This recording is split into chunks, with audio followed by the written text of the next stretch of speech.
sky. Roads twisting hard where the shadows lie. Grip the handle, feel the engines roar. Freedom ain't a dream, it's the open door. Ride the storm, feel the thunder break. Cut the change and let the earth quake. Born to run, born to never fold. Heart of fire, soul of untamed gold.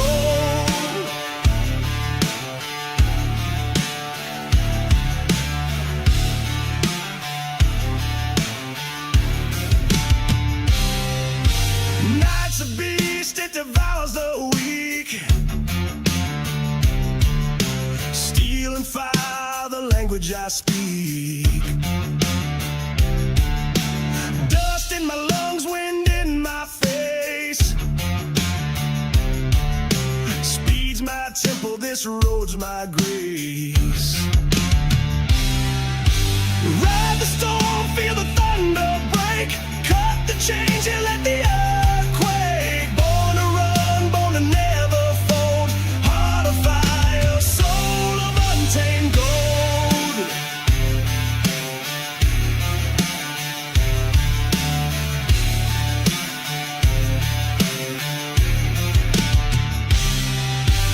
Ain't no cage that can hold me down. No leash, no chains, no goddamn crown. I'm a rebel, yeah, my spirit's raw. The world can't touch what the wild man saw.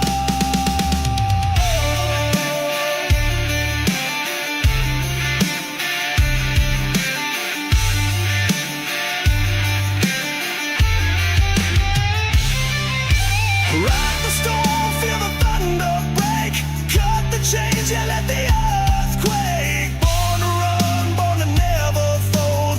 Heart of fire, soul of untamed gold.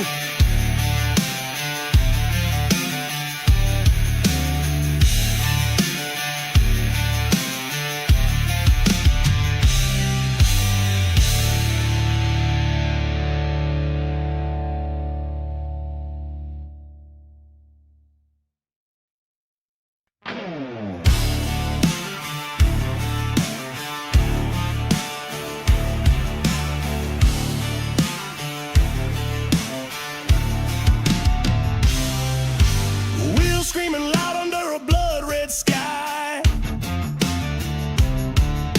Roads twisting hard where the shadows lie. Grip the handle, feel the engines roar. Freedom ain't a dream, it's the open door. Ride the storm, feel the thunder break. Cut the change and let the earth quake. Born to run, born to never fold. Heart of fire, soul of untamed gold.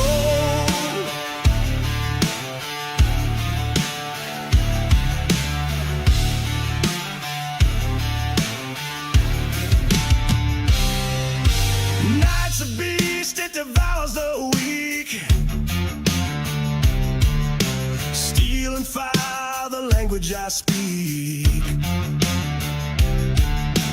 Dust in my lungs, wind in my face.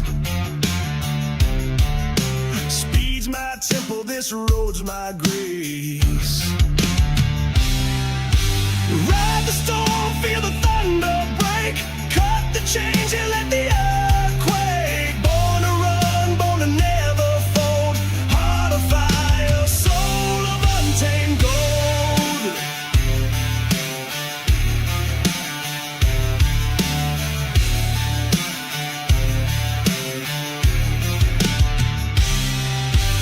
Ain't no cage that can hold me down.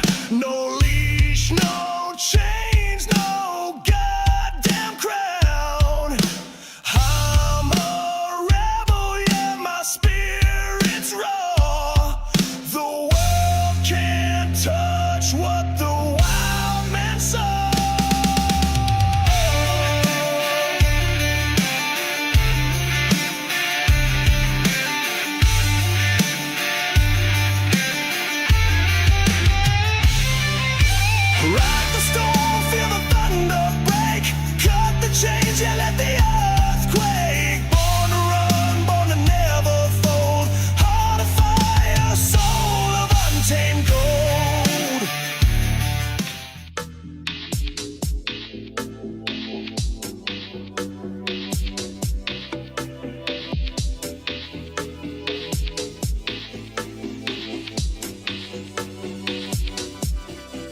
You're looking live at the virtual Talladega Superspeedway, and after a successful completion of Speed Week and the NASRA 500 King of Daytona won by Malik Ray, it is back to league racing again. The final race of the regular season, the Dash for Cash, and the playoffs around the corner for the NASRA DSR Electric Truck Series on this Monday night. We welcome you to the DSR Electric 250 coverage on the NASRA 360 Racing Network and CRN. I'm Wesley Outland, Jacob Reeves, the redneck announcer, alongside Bigglestein Hopton on production. There's a look at the point standings, and Jacob, it all comes down to this before we lock in the playoffs. Yeah, absolutely, Wesley Outland. I mean, this is it. This is the regular season finale. There you see it. Everybody trying to fight, trying to get themselves in to the playoffs, which will be an absolute blast here on season 6. And it's going to be a good one. Talladega, baby. We love this place. Ready to roll here and see what goes down as these guys are ready to roll here at Talladega. Some drivers with pictures, some with not. Front row, Justin White on the pole. And then, of course, we move into row 2 with Adam Newton and Joshua Sugg. Then it's Chris Blanchard and Taylor Peacock. Look inside the outside from right to left. Lucas Lyons, Aaron Van Rydel, row 4. Row number 5, we'll find Peyton Johnson, Brian Chu, the Holidaddy, the top 10. Yeah, and then right behind them, you got Kerry Tribune and Tyler Goodwin. Actually, flip-flop that Goodwin and Tribune. Phil Pappas, Roger Dobble back here in row number 7. Row 8 is going to have the Spice Man, Chris Cinnamon with the Boss Man, Brady LaBeouf. Roll Tide in Alabama. Fuzzy Von Gold, Luke Smith coming to Frog. Back here in row 9, James Kaufman and Shane Scott, the top 20. Row number 11, out from the right to left, Robert Richards and Cole Larson. Row 11, row 12 on the grid finds Matt Carey in the 45 and Shane Trotter from Asheboro. Row 3, Cody Knott from Madera, California, and Steve Barnett, the Hillbilly. Row 14, Huck Wigginton and Jonathan Coatfield, the defending champion. Your top 30 will find Tyler Dittmer and Craig Schroeder in the 56. Right behind them, Chad Ross, Justin Lumpkin, OJL back there in row number 16. Row 17, Triple J, Jeffrey Johnson Jr., Andrew Harris. Making up that row, J.D. Larson, Colton Hogan. Damn, what a field we're going to have here tonight with Dane Hagan. Raul Meza with a third pro entry. Rounded out the top 40. Is there a top 40? Nope, looks like it's top 38 right here tonight.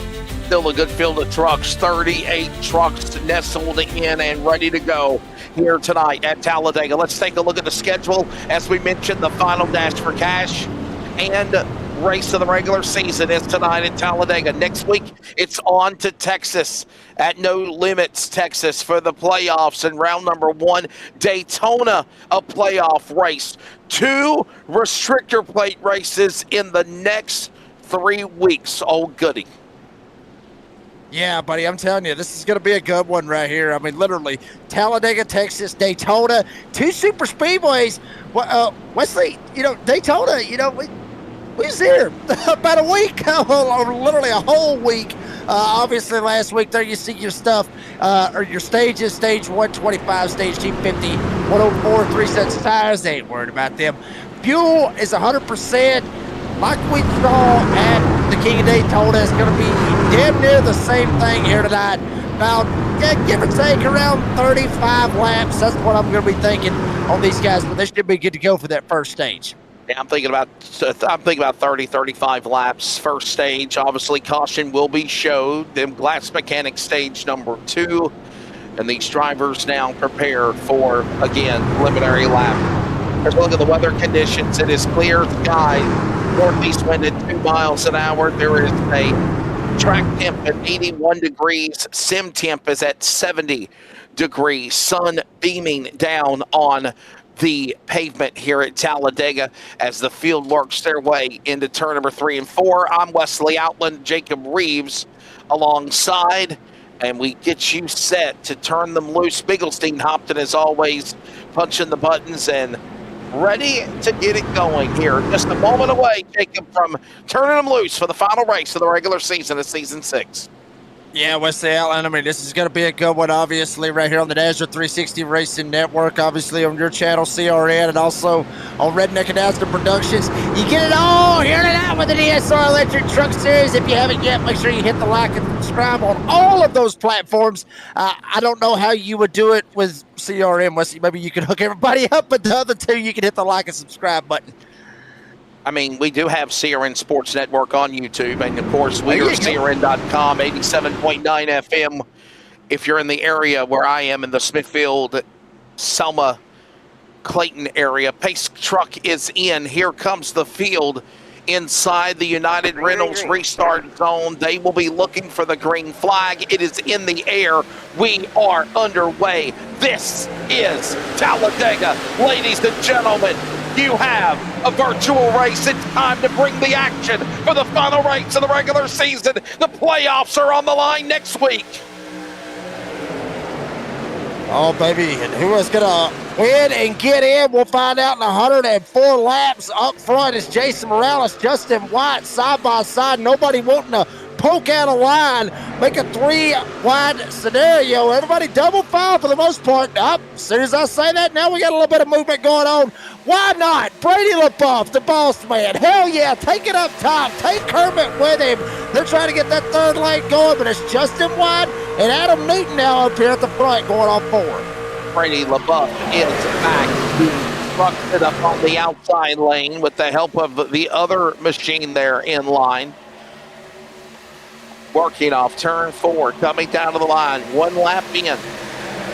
And it is Justin White who has the opportunity to lead the opening lap of this thing. And that Cops Trucks Toyota number 2 down to the bottom, Taylor Peacock. It is Adam Newton. You're on board with the man that's dominated the regular season. 4 wins this year for truck number 19, as he is right there behind White on the back straightaway.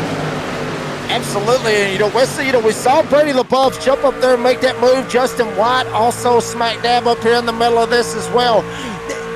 These guys didn't get the run to King of Daytona, so they've been itching at this for the past week, maybe even longer than that, to get in the saddle, get out here, and do some racing with these old boys. So I would expect Brady LaBeouf, Justin White, and maybe even Cody Knott to get a little aggressive right here at the start.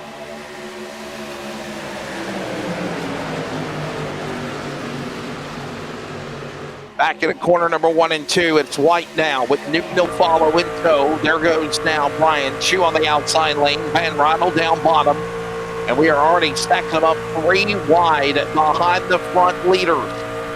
That racetrack, the Alabama Gang Super Stretch, it's a back stretch that measures 4,000 feet long as Colton Hogan coming down pit road. Something going on with those drivers. They're way in the back. Chad Ross, Craig Schroeder with issues here in the early going on lap number 2.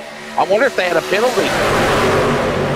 I was thinking the same exact thing, honestly, once they outlined. I mean, very good possibility that they had a penalty, something amiss. Matter of fact, yes, it was. He had a penalty. Yep. Him, Colton Hogan, Justin Lumpkin, Meza, Ross, Schroeder, Cofield, who's not here tonight.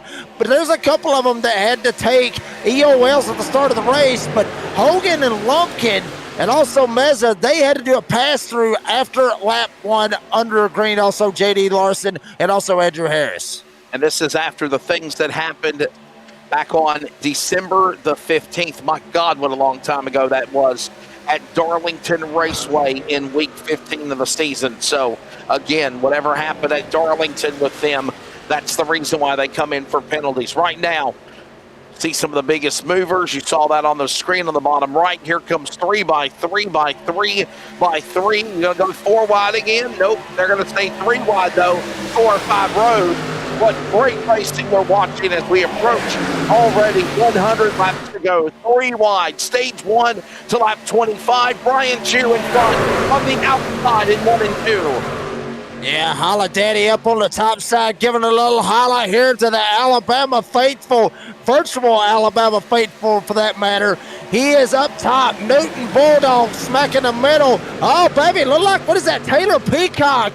It might have been right there that just pulled down, said, screw this, I'm getting the hell out of this. Saw something up there he might have not liked. maybe some of the movement. Everybody getting 3 wide right here. Taylor Peacock trying to be very conservative, something we usually don't see out of him. But Holiday goes from the top to the bottom. Here comes Brady LaBeouf.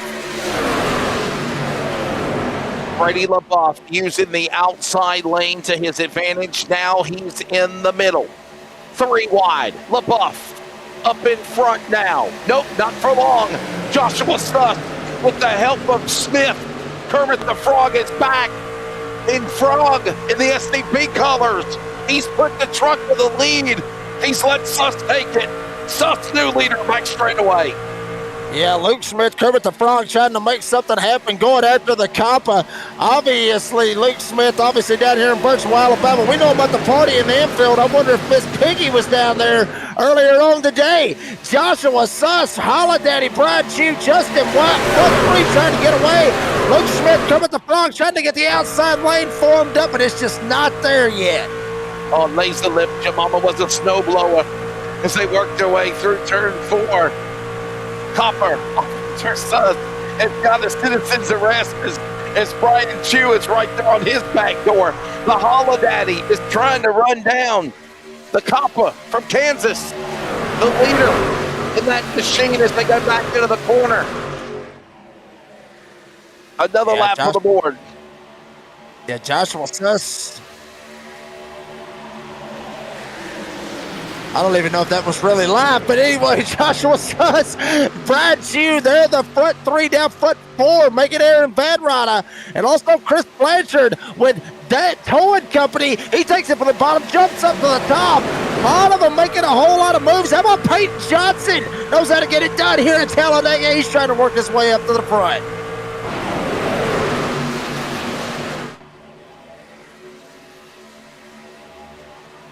Understanding we might need to refresh trading paints. We'll try to work on that behind the scenes. You might see everybody go gray for a minute and then pop back up from a primer color back to their wrap jobs. As all the while we are watching Joshua Suss continuing to lead the way now. And look at the hillbilly Steve Garnett right there. Good solid run for him in the 42. He now sets his sights on 7th position going into turn number 3.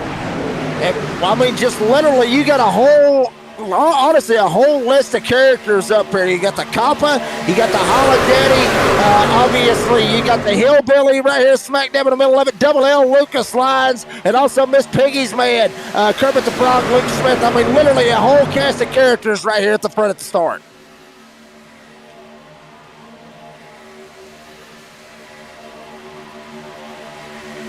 Start finish. It is. Whoa, hold on, buddy. Peyton Johnson, a little Lincoln nod. Hold on to it as Suss got a little wiggle there from Johnson. And correct. The lead to the Holodaddy, though, it is Brian Chew, Mr. Restrictor Plate.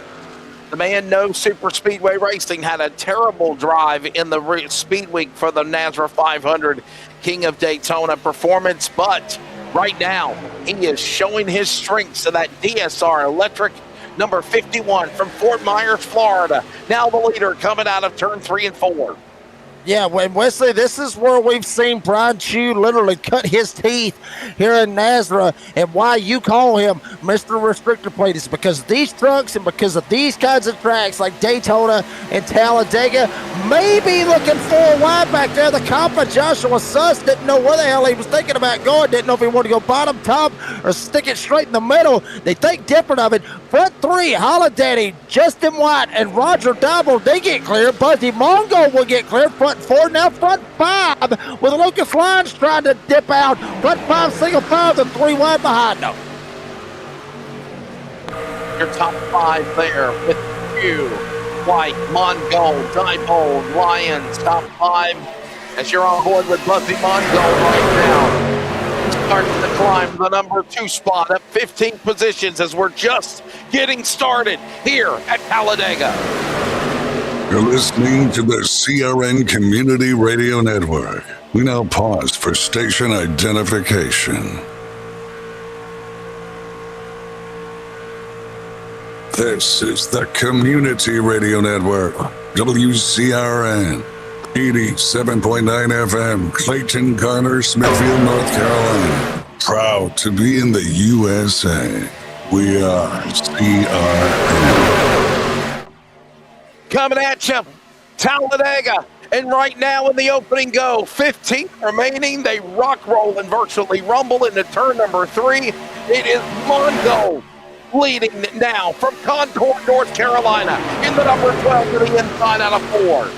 Yeah, and he is rocking and rolling with Holiday Brian Chew lined up behind him. Double L Lucas Lines with the Hillbilly Steve Barnett there as well to help. And up on that top side, Compa, Joshua Suss trying to get all kinds of help. He's got a couple of friends, not a whole lot of friends up there. And Van Ryder up there trying to help him as well, but not as much help as you see on the bottom and also in the middle lane. And one thing we have seen time and time again in the past, Wesley Allen, this kind of racing, especially here at Talladega, that third lane will be a factor when this thing is all said and done when we get closer to that lap 104.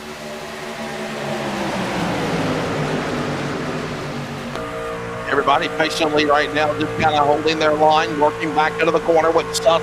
And now back in 8th position, we see Lyons now power to the lead. That's Lucas Lyons' truck in the 41 machine from Owensboro, Kentucky. Down inside, here he comes. Barnett up the middle. Mongold pushing now the 41 of Lyons. Whoa, we almost got Anthony 4 wide. Just a moment if he thought about it, but he couldn't go. Couldn't make it happen. That's Van Rattle. He thought about it. He couldn't make it work because now Lyons powers away on the inside out of 2. Yeah, I mean, they are absolutely racing like it's the last lap, which they usually do that when we come to Talladega and also at Daytona, which will be in 2 weeks. But the Compa, Joshua Suss, just absolutely got it on the floor. Van Ryder absolutely shoving him, giving him a little prime shot, if you will, right in straight into the tailgate. Double L, Lucas Lyon, Steve Barnett, they're trying to check out, trying to lead the rest of the field. They're 3 wide off 4.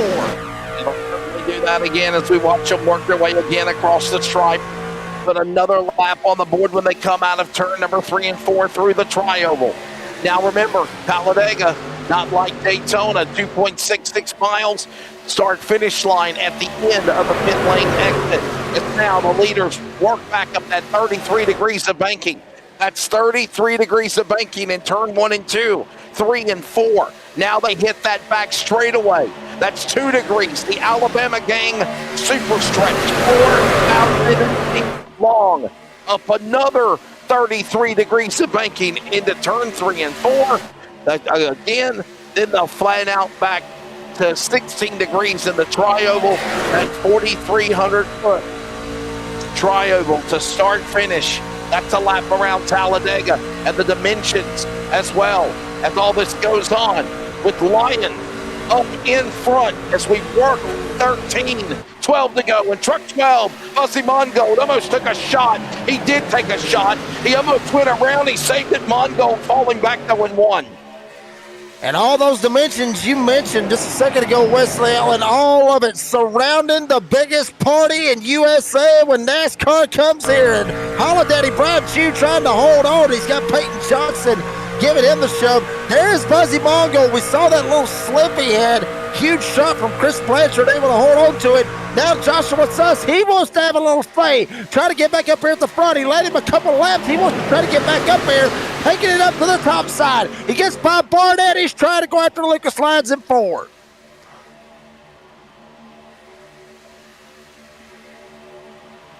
Suss outside. Look at this. Watch that truck up on the top. Trying to get something going again is Cherry. Matt Cherry in 45. First time we mention his name now, working up on the outside lane. He wants to get something started. 10 remaining in stage number 1. The leader is Suss in 2. And I'm telling you, they're getting a little something going all the way around. You see Robbie Richards right there in the 48, already up 12 spots. A lot of these guys up numerous spots. Some of these guys actually falling back to the field, and that's just how it is here at Talladega. You can obviously gain 20 spots in a matter of 3 laps, or you can lose 20 spots in 1 damn lap. Holiday Brian Chew up 9. He's getting the shot on the outside and trying to take the lead from Joshua Suss.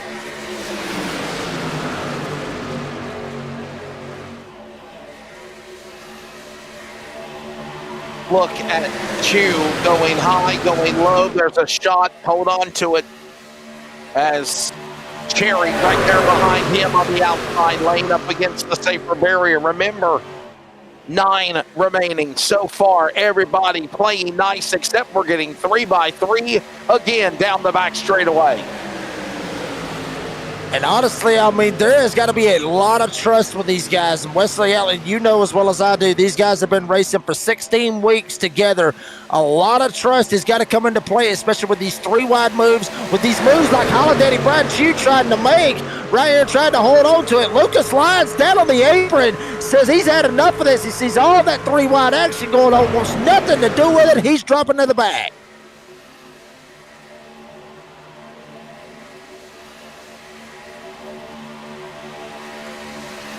Across the stripe. Right now, 8 remaining down to the inside. Hearing some strategy about maybe some guys in the back maybe coming down to the pit lane. That's a good idea, going for the undercut. Obviously, right now, it is still Cherry. That's that truck in the middle. Brian Chu has powered back. He'll go to the lead with the help of Pappas, and he'll dive to the inside, going to block on Cherry and Johnson as they go into 3. And Wesley, you talked about that strategy, the best shot that they've got to go in. Obviously, the stage is going to be at 25. You want to go in when you're coming to 24. That's at 2 laps to go. If you try to go in on that very last lap of the stage on lap 25, you'll get busted for a black flag. You got to go in 2 laps before the end of the stage. If you don't, you'll get busted. That's how the rules is.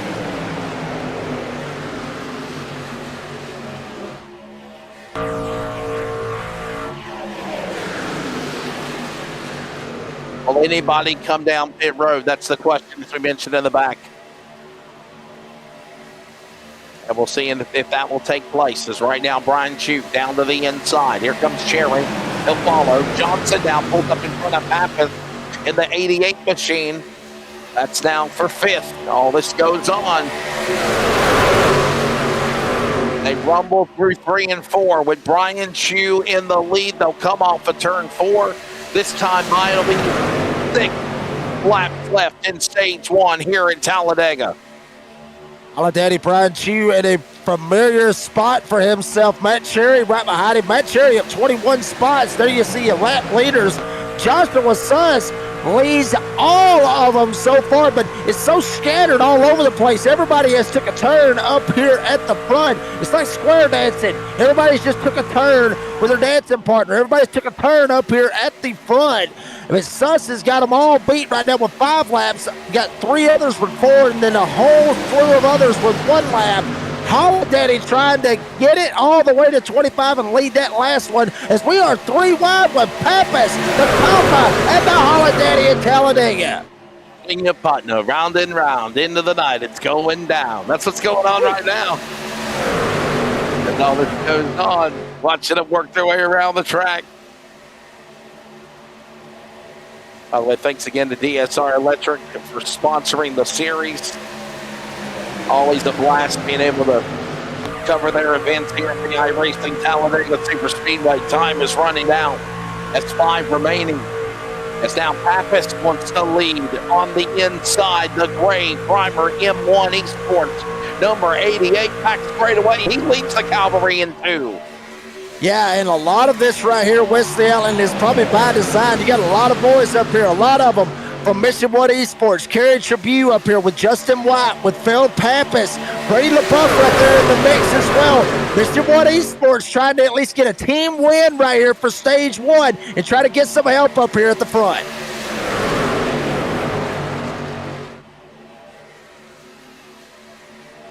Patience key. Watching these guys. No. Some guys are pitting. Chris Blanchard on pit road, coming off of a successful sponsoring of the NASRA 500 King of Talladega, presented by That Towing Company.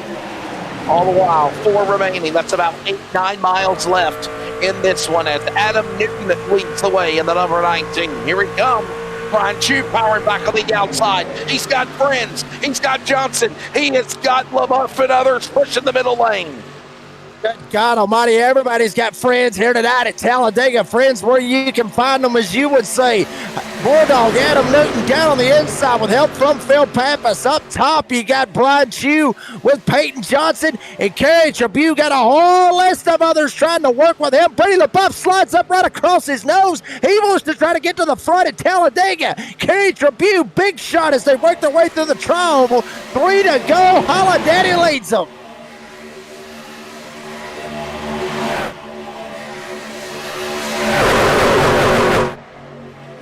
Such sweet virtual perpetual thunder rumblings rocking into turn number 2 off the Alabama Gang super stretch now. That's that 4,000-foot long back straightaway into turn number 3. Now Brady LaBeouf from Louisiana, now Tuscaloosa, Alabama to the lead as he goes from the top all the way to the friggin' bottom. Pappas was nowhere inside. He had to throw the block on Johnson.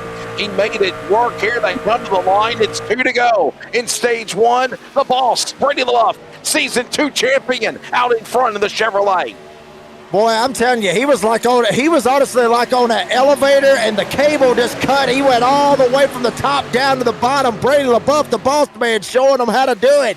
Here tonight at Talladega, working their way through 1 and 2. LaBeouf, Johnson, Newton, Cherry, and the Kappa Johnson was Suss. Suss trying to get a little bit of help. We got one sliding up to the top. It's Peyton Johnson in the 15. Side by side, LaBeouf and Johnson, and got all the help in the world. A third lane with Kerry Tribune Foreman, but nobody there to help as Johnson sticks his nose out ahead in 3 and 4. Ball goes on. Johnson car up on the outside lane. He's got company. LaBeouf will stay to the bottom. Inside, outside, looking high, looking low. Now Newton, can he get in form? No, he will not. Here they come to the line. White flag, final lap in stage 1. It's Johnson. He leads. Now Suss in the mix. So is LaBeouf. Final time. They rock and roll up 33 degrees to banking for stage 1 in turn 1. Good Lord almighty, will they make it back? Up at the front, Peyton Johnson. Joshua Suss would love to get him a stage win and help his case, trying to make it to the playoffs. Phil Pappas way back there trying to get the outside going with Kermit the front. Luke Smith, LaBeouf shoots out. Here comes Kerry. Here comes the Hillbilly. They're all going after Peyton Johnson at 3 and 4. They're going to have to battle. That's who they're going to have to beat as here they come, working off of turn number 4. Peyton Johnson throwing blocks on everybody as here comes a move on the outside. Johnson hung out to dry. Brady LaBeouf with the momentum. He's got the front nose. He's got the power. Here comes a truck to the inside. And it's going to be Brady LaBeouf holding off Johnson. An inside lane run by Joshua Suss to win stage 1 here at Talladega. Brady LaBeouf, stage 1 winner in the Brickyard 24 Chevrolet. Good God almighty, Wesley Outland, everybody at home. Brady LaBeouf timed that damn thing perfectly to the outside, got the shove, got the help to get around Johnson. Johnson tried to put the block on him, but it was just coming so fast. If he would have jumped up in front of LaBeouf, LaBeouf would have straight up turned him, probably sent him to the inside of the grass, and Johnson wouldn't have got nothing out of it. Lucky to come out of it with third. LaBeouf gets stage 1. Well, we're just getting started, ladies and gentlemen, here at Talladega Superspeedway. Brady LaBeouf around the corner. Pit stops and Glass Mechanics Stage 2 all on the way as we step back in just a moment. We continue.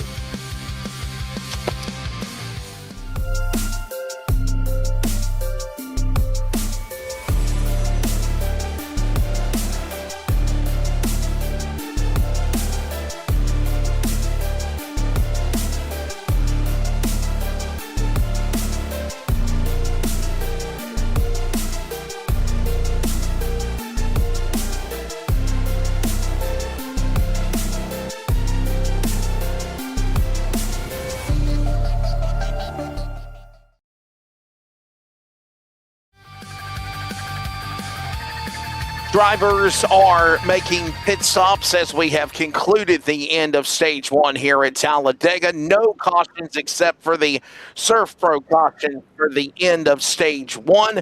In the DSR Electric 250, Jacob Reeves, Wesley Outland, Dean Hopton on production. You see the pit stop work being done, and when he makes the exit off of pit road, we'll grab Brady LaBeouf, Season 2 champion of the NASRA DSR Electric Truck Series. Hard at work the last week for the NASRA 500 King of Daytona, and the boss man wins stage one. Brady, good to be back in the saddle and show that you still got it.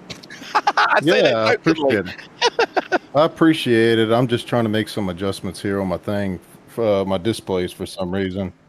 They're not, I'm having some issues at the moment, but yeah, just trying to, figure this whole thing out. Hopefully we can get some more stage points this next stage, and just keep on keeping it up front. I know we're gonna have to climb from the back here because of this pit stop, having some issues, but yeah, man, it was great to win stage one. I mean, we definitely needed to, so. I mean, and Brady, I talked about this a while ago. Dean, we were all talking about it, that obviously the NASRA 500, the King of Daytona, we had that last week. Obviously, you was the race control. You didn't really get to race. Well, you kind of screwed around back there in the back at one of the races. But anyway, this is the first time where you've actually got to get up there and get her done. Was that in your mind at all to be like, well, damn, I've been sitting here waiting for the past 2 weeks. I'm ready to get back into this thing. Did it cross your mind to just go ahead and just grip the wheel and go? Whenever you kind of, a lot of us have been on iRacing for 5 years. I mean, you've done this with us, when you run 25 weeks, everything becomes, second nature whenever you just jump in the cockpit and you get 15, 20 minutes of practice, and after that you get bored. I mean, I literally showed up at the beginning of practice, and a lot of us ran together for a little bit, and I got bored. I actually took a break. I got tired of just running laps. I think I ran like 25 laps around here in practice and just had enough of it, and went eat supper with the family and kind of, got my mind. It's a big race. I mean, I'm 21 points down going into it. That's 10. So now I'm 11 behind Kaufman. So I don't know if at the 25, can y'all tell me if the 25 got stage points? But I don't think he did. I don't think so. Good. So now I'm 11 points behind him. So try to get some more stage points. I mean, that was a great first stage. I mean, it doesn't get no better than that, So yeah, just try to get some more stage points and kind of cut into that. I don't feel like I need a win to advance to the playoffs, but if I can get, at least 5 or 6 points, to kind of cut that down to where it's just maybe 5 points going into the final stage, I feel a lot better about it, because then it's kind of like, okay, well, you can be a little conservative and, give Phil and Robbie a chance to maybe win, because I feel like they're in a must-win situation. So yeah, kind of doing some team strategy, but also racing for myself. I really didn't care about nobody. I'll be honest with you. There wasn't one person that I really gave 2 craps about that first stage by myself. So, and I got the 10 points. Damn. So yeah, it's sometimes you got to be like that when you're on a team of 4. I got this teammate saying, all my teammates are damn near locked in. So I feel You need to get in, out, right? so, You got to get in.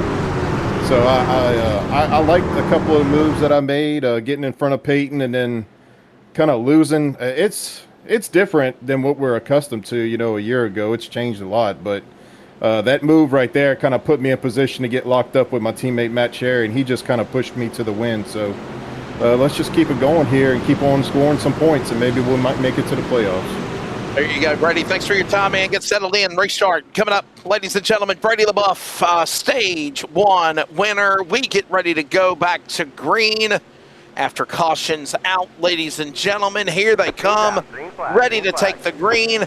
Get ready to bust some glass, Dean. It's time for Glass Mechanic Stage 2 at Talladega.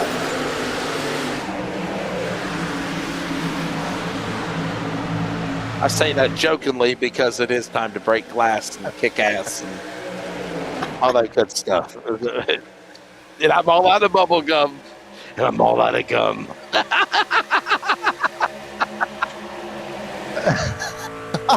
Oh, no, he ain't gonna beef yet. Diebold up at the front, man, Jerry. Chris Blanchard up here at the front. Roger Diebold up 13 spots. Matt Cherry up 21 spots. Blanchard is obviously up 2 spots, but he is always one of the ones to really watch out for when we come to Talladega here as we work our way off of 3 and 4. Diebold leads.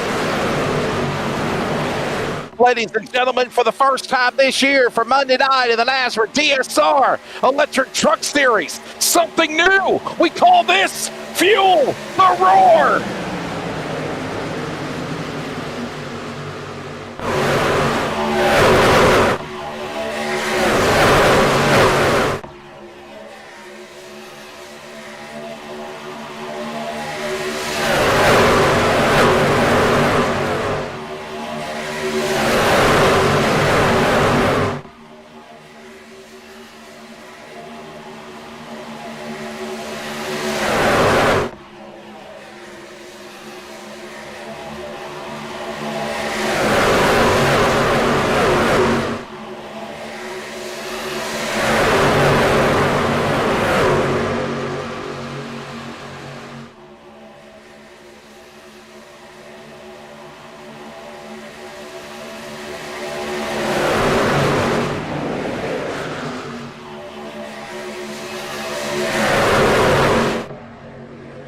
Oh, you gotta love it.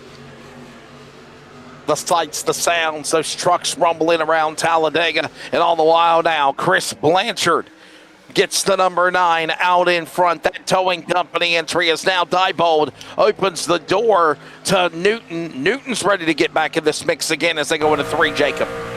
Yeah, Adam Newton, the Bulldog, trying to get smack dab in the middle of it up on the top side. Joshua Suss was going to go with him. He ends up hanging him out to dry, jumps him up on the top side.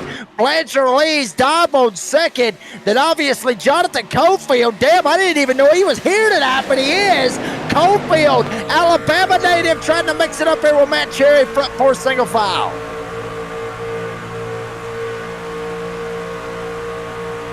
And what a job they're doing indeed as they work their way down into the corner into turn number 3. It is Blanchard now showing his opportunity to lead some of this race as they work now down that Alabama gang super stretch. Truck sideways, out of line. Joshua Suss goes around. I think Cinnamon is the other. Will trigger a caution. We're under yellow flag for the second time. Chris Cinnamon, the Spice Man, season 4 champion, and Joshua Suss going around, round and round like rat. Caution out for the second time. Yeah, I mean, Wesley Outland, obviously 2 drivers involved right here. Yeah, round and round goes around. Anyway, that's beside the point. Yeah, you see Suss right here. See what happens. Damn, looked like Pappas might have got loose right there in front of him. Big shot. Lucas Lyons tags him. He ends up going down, gets into the Spice Man. The Spice Man getting sideways and Suss going sideways. And this is a helpless feeling right here, West Out. This used to be grass all the way down the back straightaway here at Talladega. And, he's able to try to lock it down, minimize the damage to hit the inside retaining wall. It could have been a hell of a lot worse, but certainly there was contact. He will have to try to get that fixed. Watch it again. Suss right in front of Smith. He comes down, tries to get the shove in the middle lane, and Lucas Lyons just gets him. He might have got loose before he got there, but I certainly think, maybe Lyons got him, tagged him, sent him down into Cinnamon. The Spice Man ends up going around, and then Suss just tries to lock it down and pray. And he didn't hit the wall hard, but any type of damage that you have on the front end of your vehicle when you come to Daytona or Talladega, which is where we're at tonight, any type of damage on the front end is going to play a big factor into how the aerodynamics and the suck up and all that goes on. Contact again between Suss and Cinnamon and the Spice Man going around. There's Chris Cinnamon. What a save for him. Believe it or not, we've done Daytona all week last week, and you saw how long that apron is down the back straightaway, all paved and gravel. There's more runoff room at Daytona. Believe it or not, there's more runoff room at Daytona than there is on the back straightaway at Talladega. You could literally see it just then. I mean, you got mere, maybe 5 seconds if you spin off course to keep from hitting the inside safer barrier at Daytona. At Talladega, Jacob, you might have 2 seconds, and then you're in the wall. Luckily, you saved it. Yeah, unfortunate out of that is we got a lot of them coming down pit road, possibly just to go ahead and top it off on the tank. And Weston, we've talked about this numerous times when we come to Talladega or Daytona, however you want to look at it, with some of these guys going in, maybe not for damage per se. I would say Suss and maybe Cinnamon coming down and maybe just getting a little bit of damage repair. But some of these guys probably seeing what's going on, some of the aggressiveness, probably just take some gas and just sit there for a minute and try to be at the back of the pack. That way they don't have to try to drop down and let everybody go by them. They're already going to be back there. You see a lot of these guys, none of them's got any damage. They just said, screw it. We're just going to sit back here at the back. We're just going to ride for a little while. We're going to see what happens. I don't think there's anything wrong with that either. I don't think there's nothing wrong with it. Huck Wigginton, Starbase 1552 Comics. 00 out there looking good. We'll step away and take a break. We're back in a moment as we are in stage number 2, presented by Glass Mechanic. We're breaking glass and rocking and rolling at Talladega. We come back for the restart next.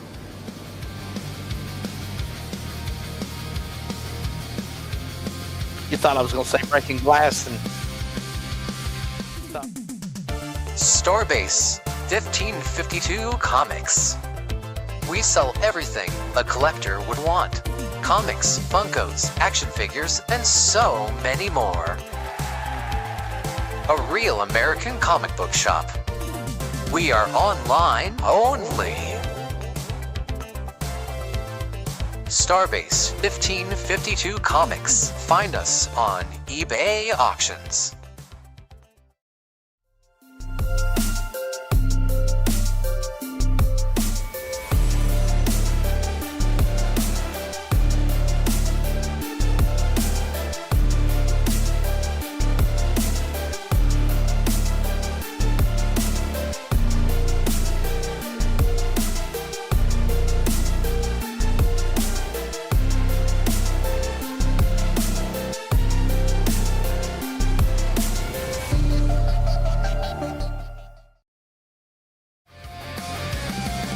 Back here at Talladega. Had a lot of fun covering the action that was the NASRA 500 King of Daytona, 7 straight days. And we are back after, 1 day off on Sunday to reset, recharge. Woo! NASRA 360 Racing Network, their last pit stop information for the top 12. And look who took on tires. Look who took 4, Jacob. Everybody took 4 tires. Wow. I mean, you got that opportunity, obviously, to take those tires. If you're going to take an opportunity to take the tires, why not take them under caution? You're not going to take your tires, 4 tires, it may take 2. Depends on what you're looking at. But certainly when you get the opportunity under caution to come down pit road and you got sets of tires laying in there, hell yeah, take them. Yeah, take the tires and run with it all day long. I mean, they got 3 sets of tires. Tire wear is not always a big factor, when we come to Talladega and also at Daytona.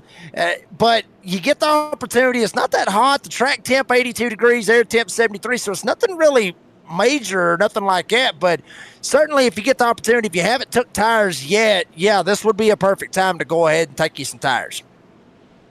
Oh, and by the way, there's still a long way to go in this race, right? I mean, there's still 70 laps remaining. We are still, at 35 laps when they come to the line completed. Looks like we should be looking for the green flag. Hey, don't forget about the NASRA Concerns of Police Survivors Truck Series. Jacob, they're back to it again. Friday night, you and Tyler Dittmer. And Dean's back. Dean's back. That's what I heard. I heard Dean's going to be coming back, and perfect time for him to come back because we're going to be at Bristol. So, yeah. Yeah, good to have you back, Dean. Green flag, green flag. Hey, welcome back, Dean. First order of business, cops, trucks, Bristol. Back on our way here in Talladega. NASRA Cup Series team back on Wednesday night. We're going to be in Indianapolis. Brandon Broadfoot coming off for the win most recently is, whoa, hold on, Kermit the Frog. Took my frog. He's trying to find Kermit. Kermit trying to find this piggy, got mad. He looked on the Big One Boulevard and about spun out there, Jacob. And I wonder why. But up at the front, Matt Cherry, Steve Barnett, Adam Newton, trying to mix it up. There you see Chris Blanchard right there, Phil Pappas, Jason Morales. Haven't talked a whole lot about Jason Morales, but Jason was up here on the front row from the start. Haven't talked a whole lot about him, but he is comfortably inside the top 10. And I say comfortably for a reason. It's because the pack is not 3 wide at this moment. Once they get 3 wide, that comfortability goes straight out the damn door. But right now, it is comfortable. He's got guys on his inside, nobody up top. Jason Morales right here in the top 10. Throw it out the window.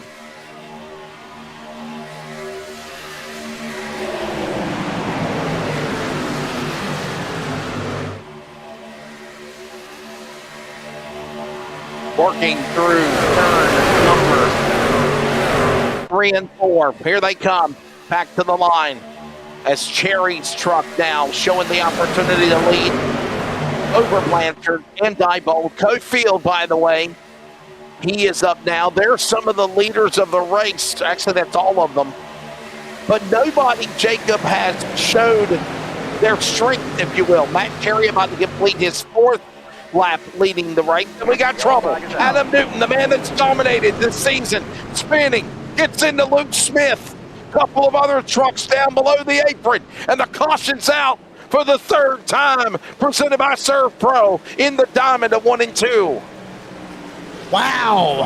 A great save by Adam Newton and great save by numerous drivers. We'll see it right on the Pulse Poppers instant replay, Wesley. And you see Adam Newton, you see Bill Pappas right there behind him.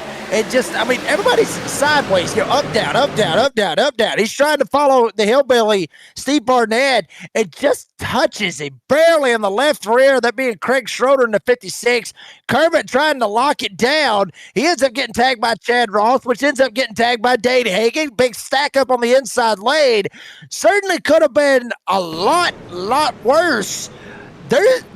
Wesley, these old boys, they're teasing us. They're teasing us. They're teasing the fans watching. They're teasing themselves with just how close they are coming to having the big one, the multi-car accident. They've come close numerous times. We went from 2 cars now. 2 trucks now. We got 4 trucks. What's going to happen on the next one at this point? They're teasing us. Yeah, very true. There's Kermit, there's Ross, nowhere to go. Smith and Hagen and others all the way down in the grass. Goodwin as well in the 13. And by the way, I don't even think we even mentioned this. I know Brady alluded just a moment ago, Jacob. This is the final race of the regular season.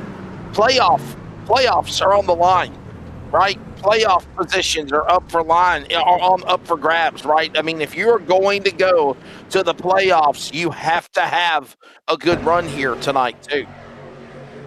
Yeah, I mean, especially some of them guys that's at the back, and trying to get themselves into this thing, trying. Guys, Shane Scott could be in that position as well to try to make himself or make his presence known to slide up into it. Some of these guys, like obviously Jonathan Cofield and others, that's already got wins. They ain't worried about it. You see Cole Larson right here locking it down, just smoke. And Wesley right there on the bottom of the racetrack. I've talked about it before. I talked about it, for the week of the NASRA 500, and I talk about it every time we go to these super speedways. That inside lane, that is a bailout. That is where you want to be if all hell's going to end up breaking loose, because you got all that area down on the apron and the grass. You got all that room to be able to try to miss the wreck. Whereas if it was up top, you only have trucks to your inside, you got a wall, and you just got to hope like hell you don't run into somebody. Clowns to the left of me, jokers to the right. Shane.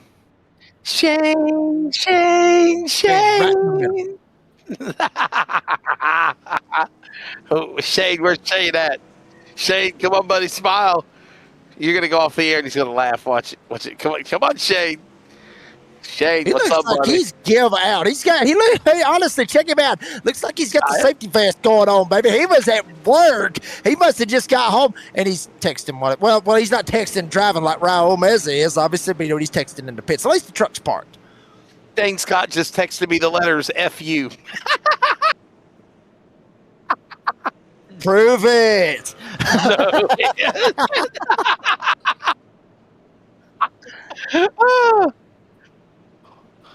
I love to count and I love to spell.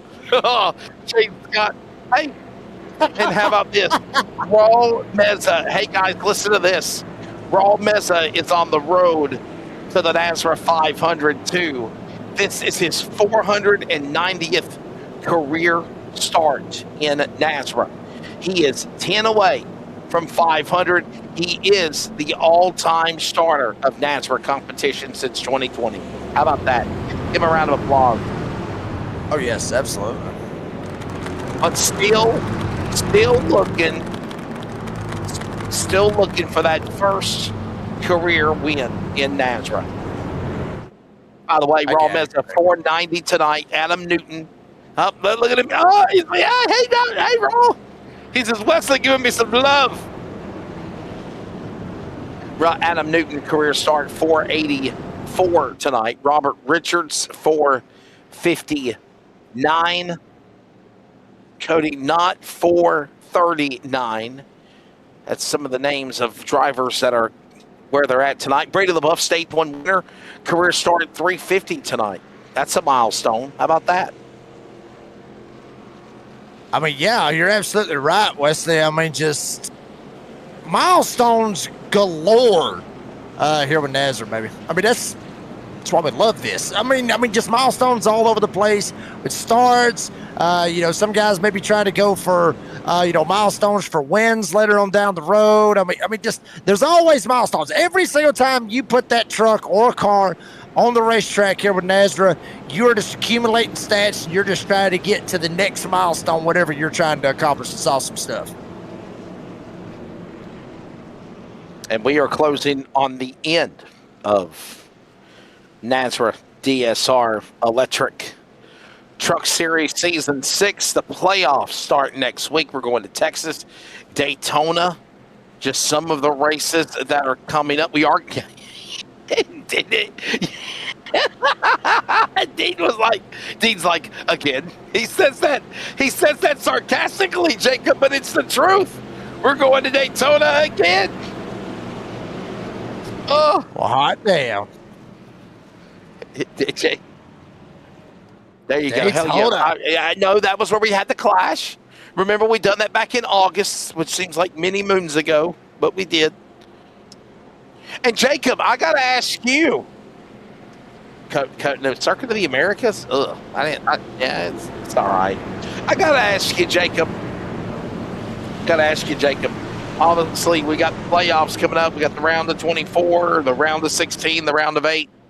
Final 8 drivers will battle for the championship at the finale in mid-March at Kansas. But I got to ask you, do you feel now with NASCAR unveiling that they're going back to the chase format as we get ready for a restart, that maybe NASRA is going to change things up with their format, or what do you think? If it ain't broke, don't fix it. What we've got works. What do you think on that? Well, I mean, it depends, really. I mean, it depends on a whole lot of things. I'll give my opinion about it on the next caution. Hell, we're going to get one here at about 10 anyway.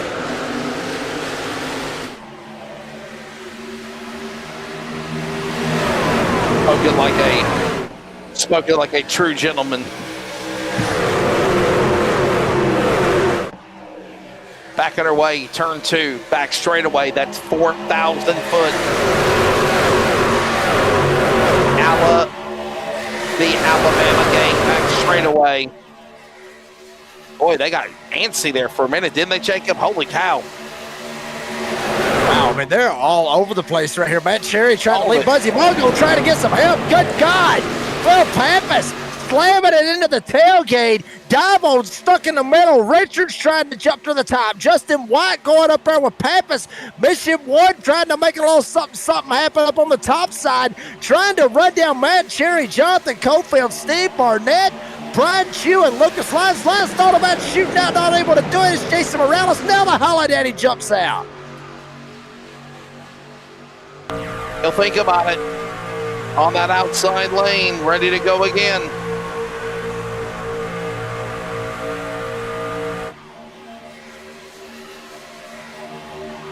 Back straight away. Cherry inside. He's got Cofield to follow. There is Barnett, the hillbilly. Pushed to the outside there, led by Chew. And with all that shuffling going on, they'll shuck and jive side by side, and do-si-do, two-stepping off of 4. Coming to the stripe. 7 laps to go when they come to the tri-oval.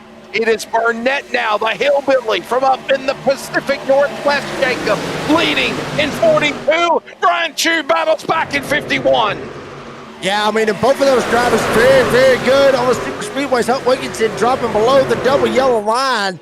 But up front, here comes Jason Morales in a 10. Couple of Toyotas rocking and rolling with a whole lot of Chevrolets behind them. Whole bunch of them. And Spiceman Chris Cinnamon going to take, obviously, Jason Morales all the way to the front as they work their way into turn 3. Morales taking it top, jumps down. Spiceman with Brian Chew, with Barnett, with Johnson. Top 5, Morales leads on 4.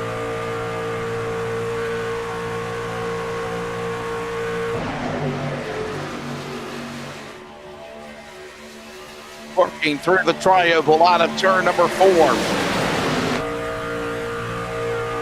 Morales, ladies and gentlemen, up on Motorsports, the number 10 lead. And how about Chris Cinnamon, the Spice Man, back up there again after an incident earlier with Luke Smith. And somehow he has raced his way back up to the front leaders in the orange number 3. The Spice Man looking for his first win of the year on the back straightaway, the season 4 champion. Whoa, no. Robbie Richards able to hold on to it. Justin White right there in front of him. Big slide, able to hold on to it. Cinnamon now going to honestly fall back on that outside lane. Got a little bit of help from Pappas, but that is it. Holiday, Brian Chew with Cofield up top. They got Lyons there to help, and Cofield and Lyons, they're teammates. They are teammates with Bandits Motorsports. Gonna try to make a charge up here at the front, and damn it all, if they ain't gonna try to do it going into turn number 2. Joey Steyer's on baby duty. That is why. Oh, trouble. Cutfield's in trouble. 58 falling back. Slip sliding away. We got a crash. Trucks in the air. Big crash in turn 3 and 4. I believe Peyton Johnson is one of them. Maybe not. Actually, it's Brady LaBeouf. LaBeouf. Pappas, the 14 involved. Big one. The big one so far in turn number 3 has just happened. My goodness. Here's a replay. And there you see up the road, there's Cofield. He got tagged in the back end by his teammate, Lucas Lyons. And everybody trying to dive down to the inside, trying to miss Cofield. But way up the road this happens as Richards and Cinnamon. Richards up in the air, all 4 tires damn near went over. And then Pappas comes up. Oh, Brady LaBeouf, hard impact on the outside retaining wall. Remember, folks, no fast repairs here with the DSR Electric Truck Series or NASRA for that matter. And that is a very, very hard impact. Not sure if it's going to be required repairs, but Wesley, we talked to Brady LaBeouf, stage 1 winner, of what he needed to do here tonight. And that is certainly not what he needed to do to try to make it into the playoffs. Watch him 3 wide up the middle. That's Robert Richards, by the way, in the Bass Pro Tracker Boats Chevrolet. Watch Cofield. He starts slip sliding off the safer barrier, loses ground on everybody, and this causes the stack up. Hogan down on the inside, the Daytona winner. Now watch Pappas and Cinnamon into the 48 of Richards. Richards' truck gets airborne. That's what I caught at a glimpse when he hit the wall, and then nowhere to go for Stage 1 winners, Season 2 champion Brady LaBeouf, Phil Pappas. Other trucks involved scatter from the top of the apron or the top of the racetrack down to the apron in the grass turf, and that's why we're under another Serve Pro caution. I believe the 4th time. Let's watch it one more time, Jacob. Watch this again. Yeah, that was Cofield right there with Lyons just that's tagging what him in the happened right between rear. Lyons. Yep, that's what happened between Lyons and Cofield. I mean, he's just up at the top of the racetrack, just trying to let everybody go. Obviously, good man on him. But then after that, I don't know if Richards come up or Cinnamon come down. They were right smack dab, both of them. Honestly, Wesley, I think they were both just fighting over the same real estate. Honestly, I mean, they were just so damn tied and everything how it was. Watch it again. You're seeing Richards, and watch what happens. There's Cinnamon up the road. Cofield gets tagged in the right rear by his teammate. Might be a little bit of issues over there at Bandits Motorsports, doubt it, but who knows. But there's Cofield. Watch everybody jump down to the bottom. Everybody jumps down. That forces the middle lane to go down, the low lane to go down. Everybody goes down. Richards comes up, and he keeps coming up a little bit. And Cinnamon, I mean, they were just that damn close. I think it might have spooked Cinnamon a little bit that Richards was there, because he just come up out of absolutely nowhere, and he didn't think he was that close to him. And he ended up getting him in the right rear, sends him around, and I wouldn't say that is a big one, but I would say that is a mini big one here tonight for the very first one of 2026 with DSR. Well, yeah, so far, obviously. So far, caution out, obviously. And remember as well, they're going to try to get this thing restarted because there's still 2 laps remaining in stage number 2. And if they can get back going again, they will. Remember, it was decided a while back where they said, nope, we're not going to end stages early. The lap is the lap that the stage ends. So they'll be coming to the line this time by, and it will be lap number 48 of 50 for stage number 2 and presented by the Glass Mechanic. And we'll see if the lights will go off on the iRacing official safety truck this time by as they work through the tri-oval. Let's give you your top 10 right now. Lucas Lyons leading. Nobody come down to the pit lane, by the way, except for guys in the back like Hogan, Hagan, Smith, and more. Lucas Lyons leading. Steve Barnett is second. Brian Chubes, Toyota, third. Chevrolet, Peyton Johnson, fourth. Toyota, Jason Morales, fifth. Then it's a Ford of Buzzy Mongold. Matt Cherry, seventh. Then it's Roger Diebold in a Ford. Tyler Goodwin is ninth. Andrew Harris, your top 10. So that's the way it stands right now as the lights are off. The pace truck, Jacob, it means we will get 1 lap. They'll have 1 lap to go back to speed for the completion of Glass Mechanic stage number 2. Yeah, absolutely, Wesley Outland. And the one thing about this, though, is you don't know 100% if they're going to throw the caution at the end of lap 50. Remember, we just had a caution right here, so not 100%. Maybe they'll end up just keeping it green and saying that this would have been the caution, but obviously the stage points is not going to pay out until after the next lap. And we've seen that done in the past, Wesley, where it gets right here at this point, and we got a 1-lap dash, and they say, well, you know what, screw it. That was your caution. We'll just go ahead and we'll just be green all the way from at this point. So we really don't know. Obviously TJ Moore being the race director, we'll see what TJ decides to do, what obviously the powers that be say, but we'll have to watch this right here. Is it going to be a caution at the end of 50, or are we going to keep going green? That will be the tricky part of this. Lights off on the base truck. They will get 1 lap. As I mentioned, 1 lap. It'll be 1 to go. in Glass Mechanic stage number 2. And honestly, you have all the ingredients for hell and chaos and mayhem to happen virtually here on this restart. 1 lap. Pace truck is in. Praise hell, praise Dale. Ricky Bobby, if you ain't first, you're last. You got the hillbilly of Barnett right there with Lions. Green flag, green flag. Oregon, Kentucky, front row, green flag, smash some glass as we ready for 1 lap.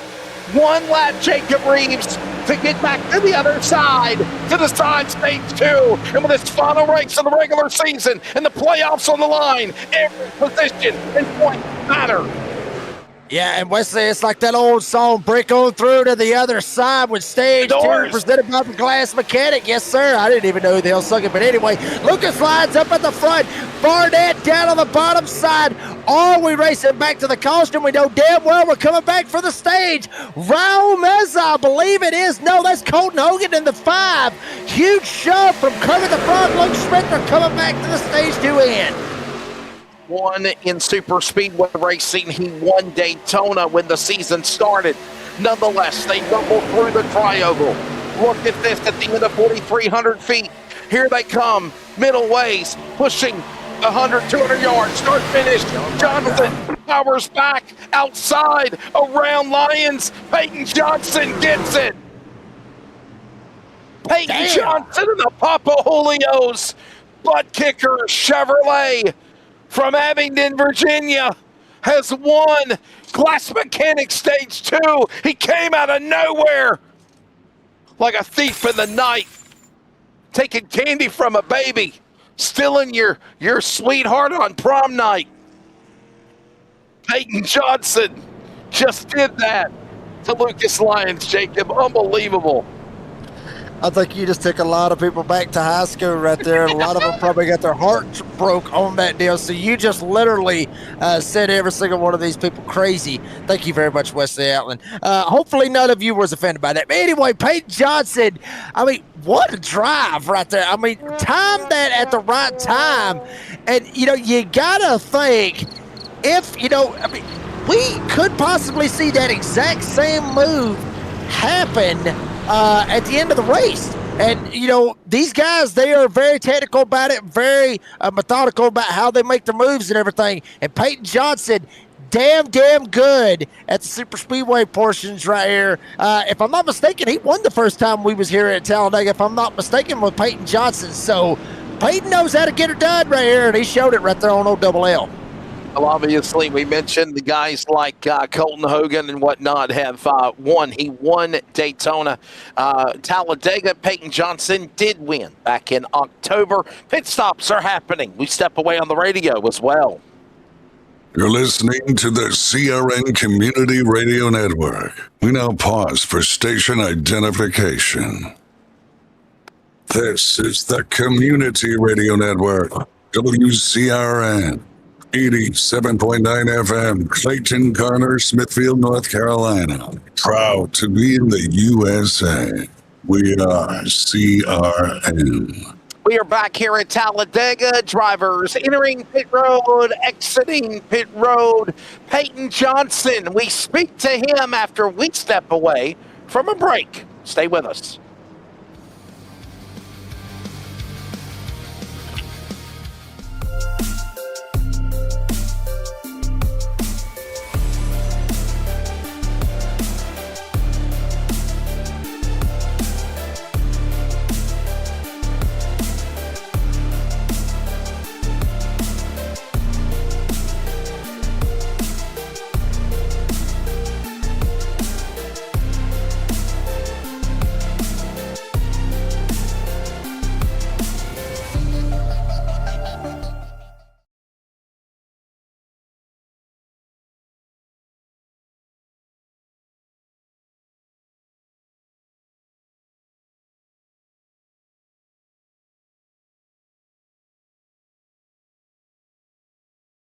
Are you ready?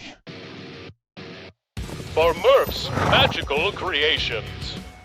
Home to custom laser engraving and gifts. This veteran-owned and operated company engraves for all occasions. If you want one of Murph's magical creations, call the number on your screen or commission through either Instagram or via email. Murph's Magical Creations, made with love for you.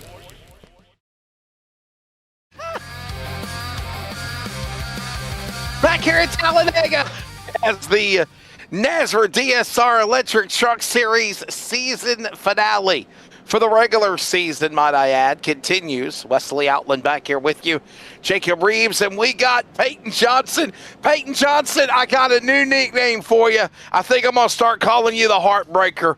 What a move. How did you set up Lyons to get around him and win stage number 2, sir? I mean, I pushed him from the absolute start of the green flag, I think all the way up back around.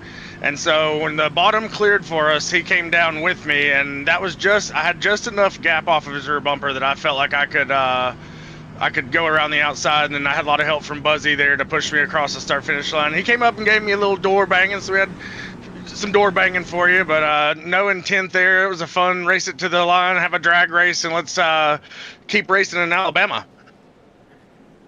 Peyton, we've seen these restarts. Obviously, usually it's, 2 to go, or it's like a 2-lap shootout or something like that. What's the mindset going into a 1-lap shootout, knowing that you've got to be good on the restart, you got to not miss your shifts, especially here at Talladega, and you only got 1 lap to be able to try to pull it off? Well, the fun part about a 1-lap restart is you're not going to pop the engine, so just push with everything everything you got and hope for the best. Well, go ahead and go back at it, man. Raise hell, praise Peyton. Good luck. Hey, hopefully we'll talk to you guys again later. All right. The Heartbreaker, Peyton Johnson there. I think it's his new nickname. You're a heartbreaker, dream maker. Don't you mess around with me. All right, we had these moments where we have like a race/music flashback session. So, Jacob was quoting the Doors earlier. He was quoting the Doors earlier. Hart sings it. Yes, Hart sings it. Yes, you're right. Ironically enough, you ain't even making. You can't make this up.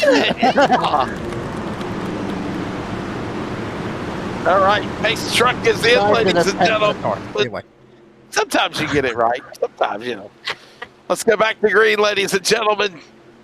Smith and Cuffman, the windshield of the bug, as we go back to racing. Ladies and gentlemen, the final stage of the regular season. This is Talladega. We're back underway. 51 laps to go. It is go time here in the Big T, as now Kermit will lead Smith in 27 on the restart. Luke Smith up here with Kerry Tribune, with Chad Ross, with James Kaufman. Remember where he is at right there in that position, trying to make it into the playoffs. What a night it would be for the 25. Raul Meza trying to get his first win at NASRA. You mentioned it, 490 starts. Could tonight be the night for the Serve Pro entry of Raul Meza. Right now, Luke Smith occupying the lead with Kerry Tribune, Chad Ross, the front 3 single file. Meza, a man on a mission now, set behind the back end of Kaufman and Ross as they work to the inside. That's what the producer said. Raul Meza has a Fisher-Price steering wheel because he's so big and muscular. Down to the inside, Meza's going to go after him. One of our Reza Ramones from Chico, California, the all-time starter of NASRA, on the way to 500 career starts, 490 tonight, and the 37 looking good as he's right there to the inside. All the while, Smith leads him into turn 3, 50 to go. And despite what Dean may think, that is not a Fisher-Price steering wheel. That's one of the more expensive steering wheels that you would be able to buy for sim racing. Riding on board with Meza, there you see it right there. That is a Fanatec wheel. Them things are high. They are very, very expensive steering wheels. And Meza tried to get it for all it's worth down here on the inside, right in behind Kerry Tribune. And obviously Chad Ross from the top down to the bottom. Lucas Lyons very aggressive in the 41, trying to find a hole. Slide right in behind Taylor Peacock as they are 3 wide, fanning out behind the leaders off of 2.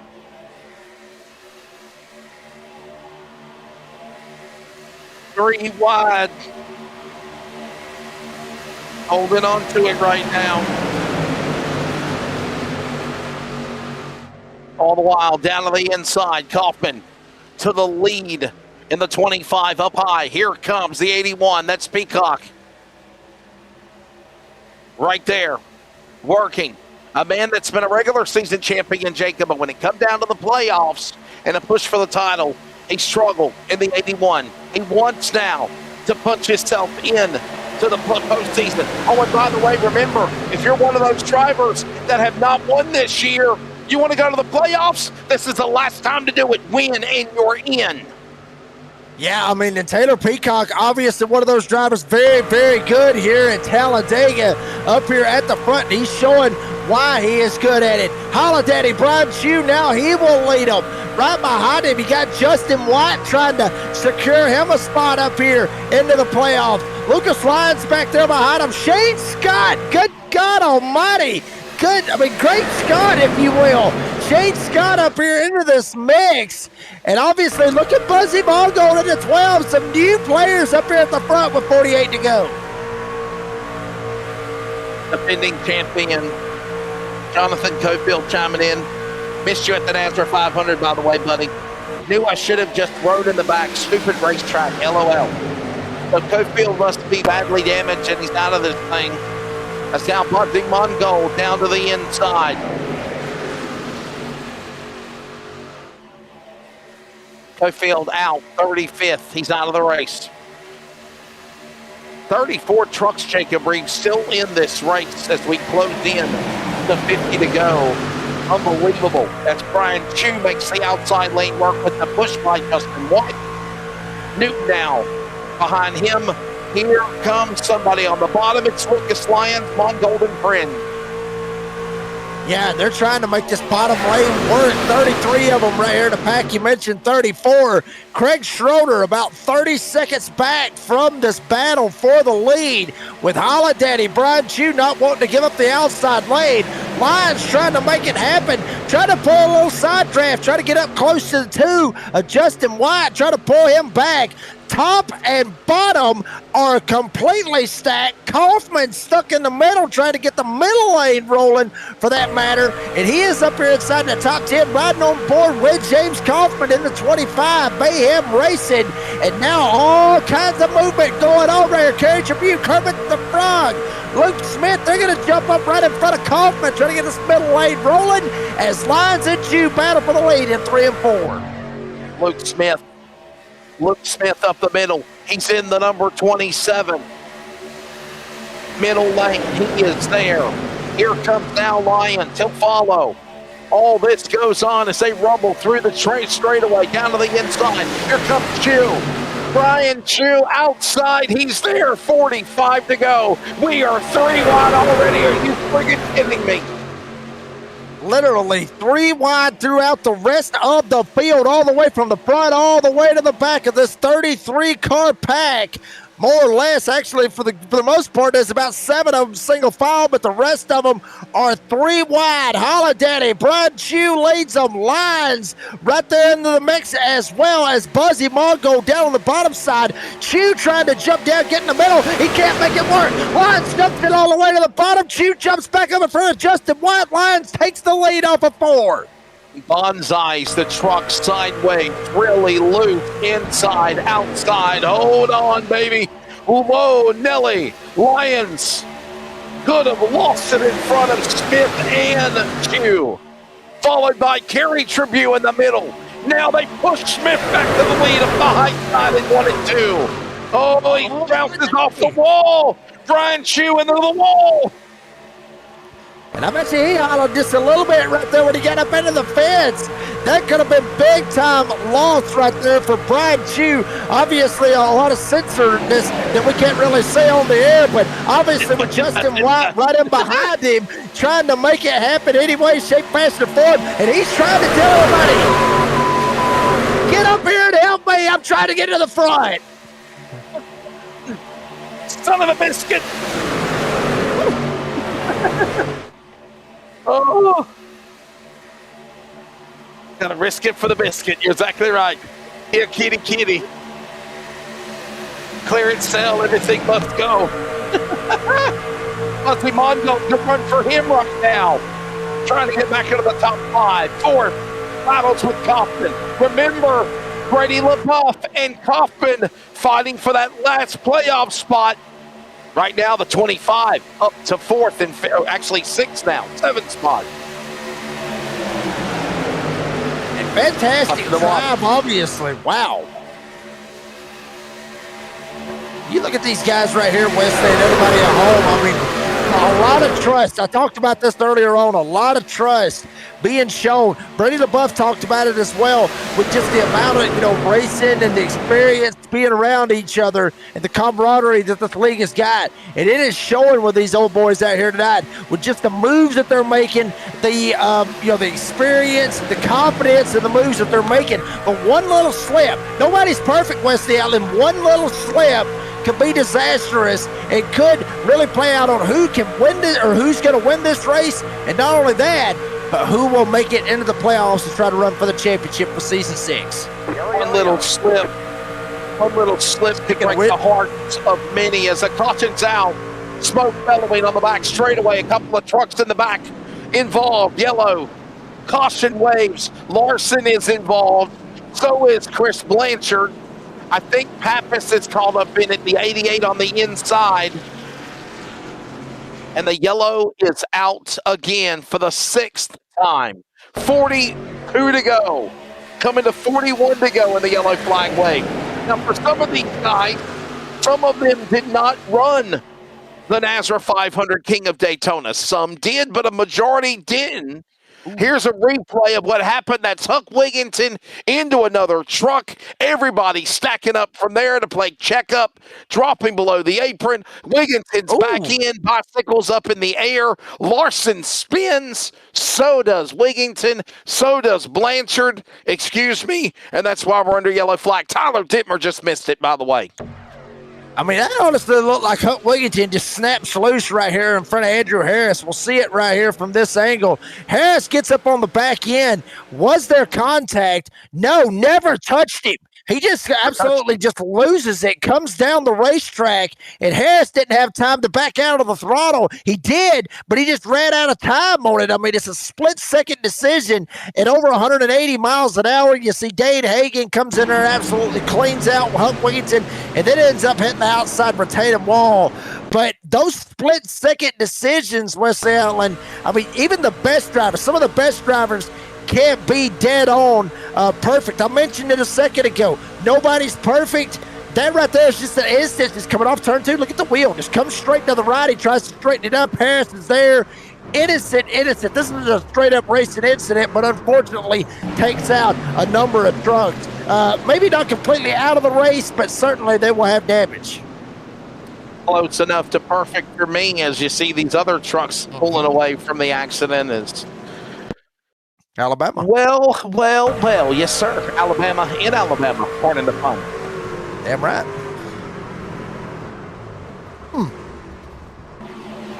Chris Blanchard spinning, Larson, others. That's Joshua Suss. Joshua Suss in the 80 down to the inside also. Wow.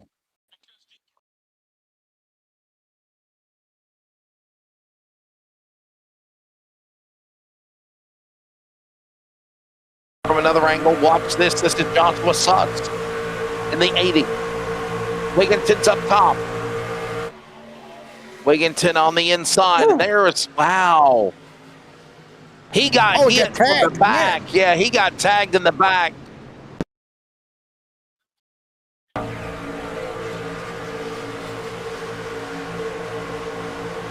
That's just the bad spots right there when you just get blindsided, not knowing what's going to happen. I mean, obviously, everybody's innocent out of this. Huck just loses it, and Josh thinks he's clear, all clear. He's just rocking and rolling. He gets tagged in the left rear, trying to get it straightened back up. Harris gets him and then tags him again. He tries to get it straightened out, and for the second time here tonight, Joshua Sons T-boning, or not necessarily T-boning, but hitting the inside retaining wall down the Alabama Gang super stretch here at Talladega. Can we call it a glancing blow as well, right? It wasn't a hard, direct hit. It was a glancing blow with that contact he made, for sure.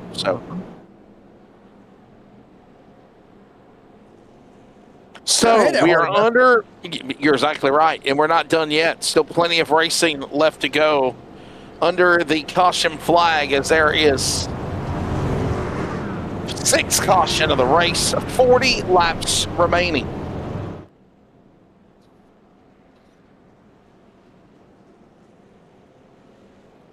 "24 lead changes so far in this race is what we're being told. 24 lead changes.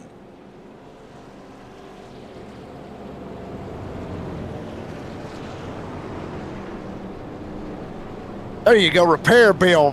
Dean, that's what I was trying to think. Something like that for the repair bill that we got going on right there. You see numerous drivers, Shane Trotter, Cole Larson. Joshua Suss, with all the repairs he's had, still out there on the racetrack, still trying to get some repairs done and maybe be able to get back out there and stay on the lead lap. You see Tyler Dittmer, all these guys out here try to get some of their damage fixed. But I want to, say something real quick. That 24 lead changes, 24 lead changes tonight, that is the official lead changes. That is just what the lead change was at the line. That's not counting the lead change that, you may have had 3 lead changes in one lap. One in one on the back stretch, and maybe one coming off turn 4. But yes, if it was a complete different driver at the front that hit the line, that is the only official lead change. So the way they've been racing here tonight, West Allen, I wouldn't be surprised if unofficially it's probably 48 lead changes. Just how hard they've been racing, the 3 wide, all the action that we've been seeing, I wouldn't be surprised if that 24 is doubled for unofficial. Well, we'll see what happens as the lights are off on the pace truck. We'll settle for a restart. Under 40 to go. Who will Jacob and Dean be chatting with in post? Will drivers be literally on the outside looking in, making it in? Or will somebody break through and punch their ticket into the playoffs? Remember, it starts next Monday night, the playoffs, round 1, the round of 24. In the words of Jim Morrison and the Doors, as Dean said, break on through to the other side. My favorite song was LA Woman. LA Woman, LA Woman, we're gonna ride it. That's right. We're going crazy. All right, Jacob, are we admitting how old we are again? I guess we are. Sorry.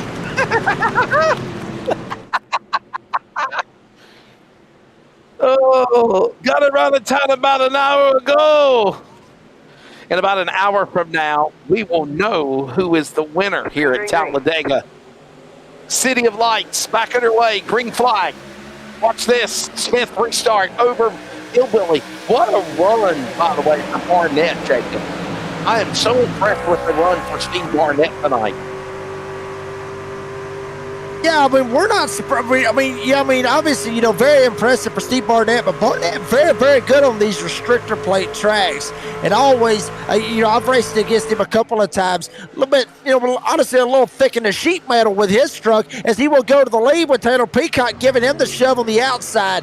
But the Hillbilly always shows up and shows out when we come to these super speedway races like Daytona and Talladega. It is showtime for the Hillbilly. He takes it to the front. Here comes Taylor Peacock on the outside with help from Kerry Tribune.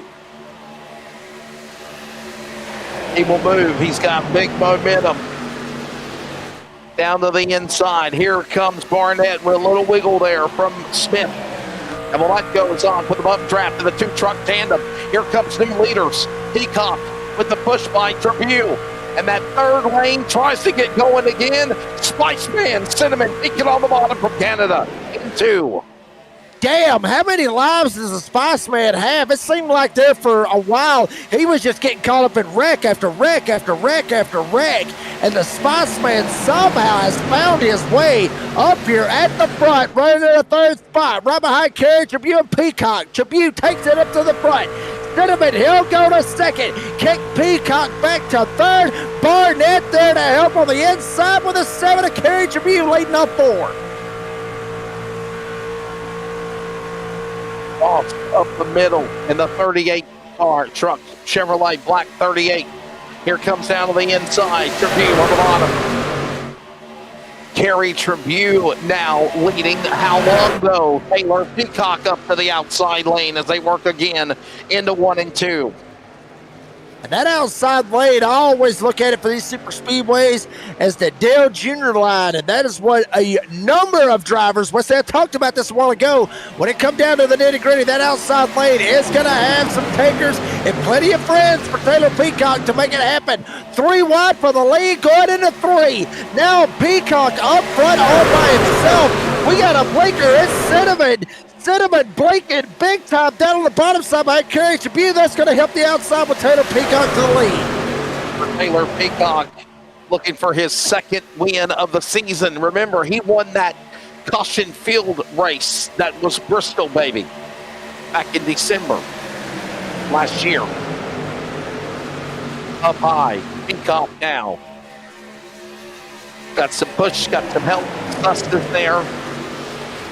Correction, I'm sorry, that's Justin White. White pushing him. Now Peacock leaves him hanging on the outside lane, way up top. Open the door now to Peacock on the middle. He's now got driver Newton on the inside. And Jacob, what a season for Adam Newton. Got involved in an accident earlier tonight, if you remember. Adam Newton right back in the saddle again. He's leading this thing, and he's looking for his 5th win of the season for the Bulldog that's dominated this season. You know he's in the playoffs. He's just trying to win again.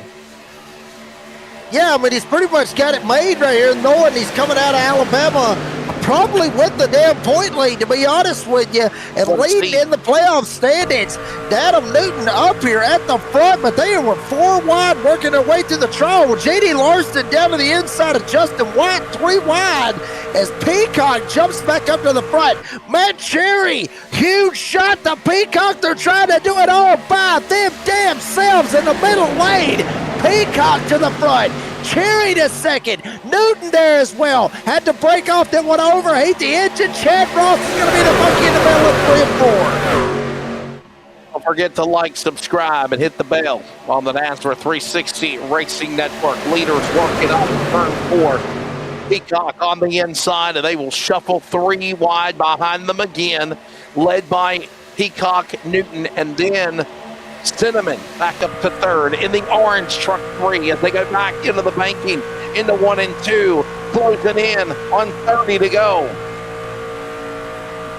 I'm telling you, old buddy, this is what the fans wanted to see when we come to Talladega. 3 wide, hold your breath, excitement, and just pray to God they're able to make it all the way around. Taylor Peacock leading it with Newton on the bottom. For the most part, we're single file down on the bottom side. About the front 10 drivers, if you will, bring it front 7. We're on the tail end of it. 3 wide behind them, trying to get a 3rd lane going. Looks to be Lucas Lyons up on the top side, but Peacock leading them all 4. Jacob, I'm not going to lie to you. I would think around this time, people would be in panic mode. We would see frantic racing. Right now, the way they're racing each other with 30 laps to go and a few more circuits looks like the start in the successful caution-free stage number 1. Peacock leads the cavalry right now. Luke and Adam Newton back in 2nd, Cinnamon 3rd. Luke Smith trying to get something started. He's back up there again on the outside lane. And there is, by the way, last time Luke Smith came down to the pit lane, 25 laps to go and only took 2 tires. He's in 5th.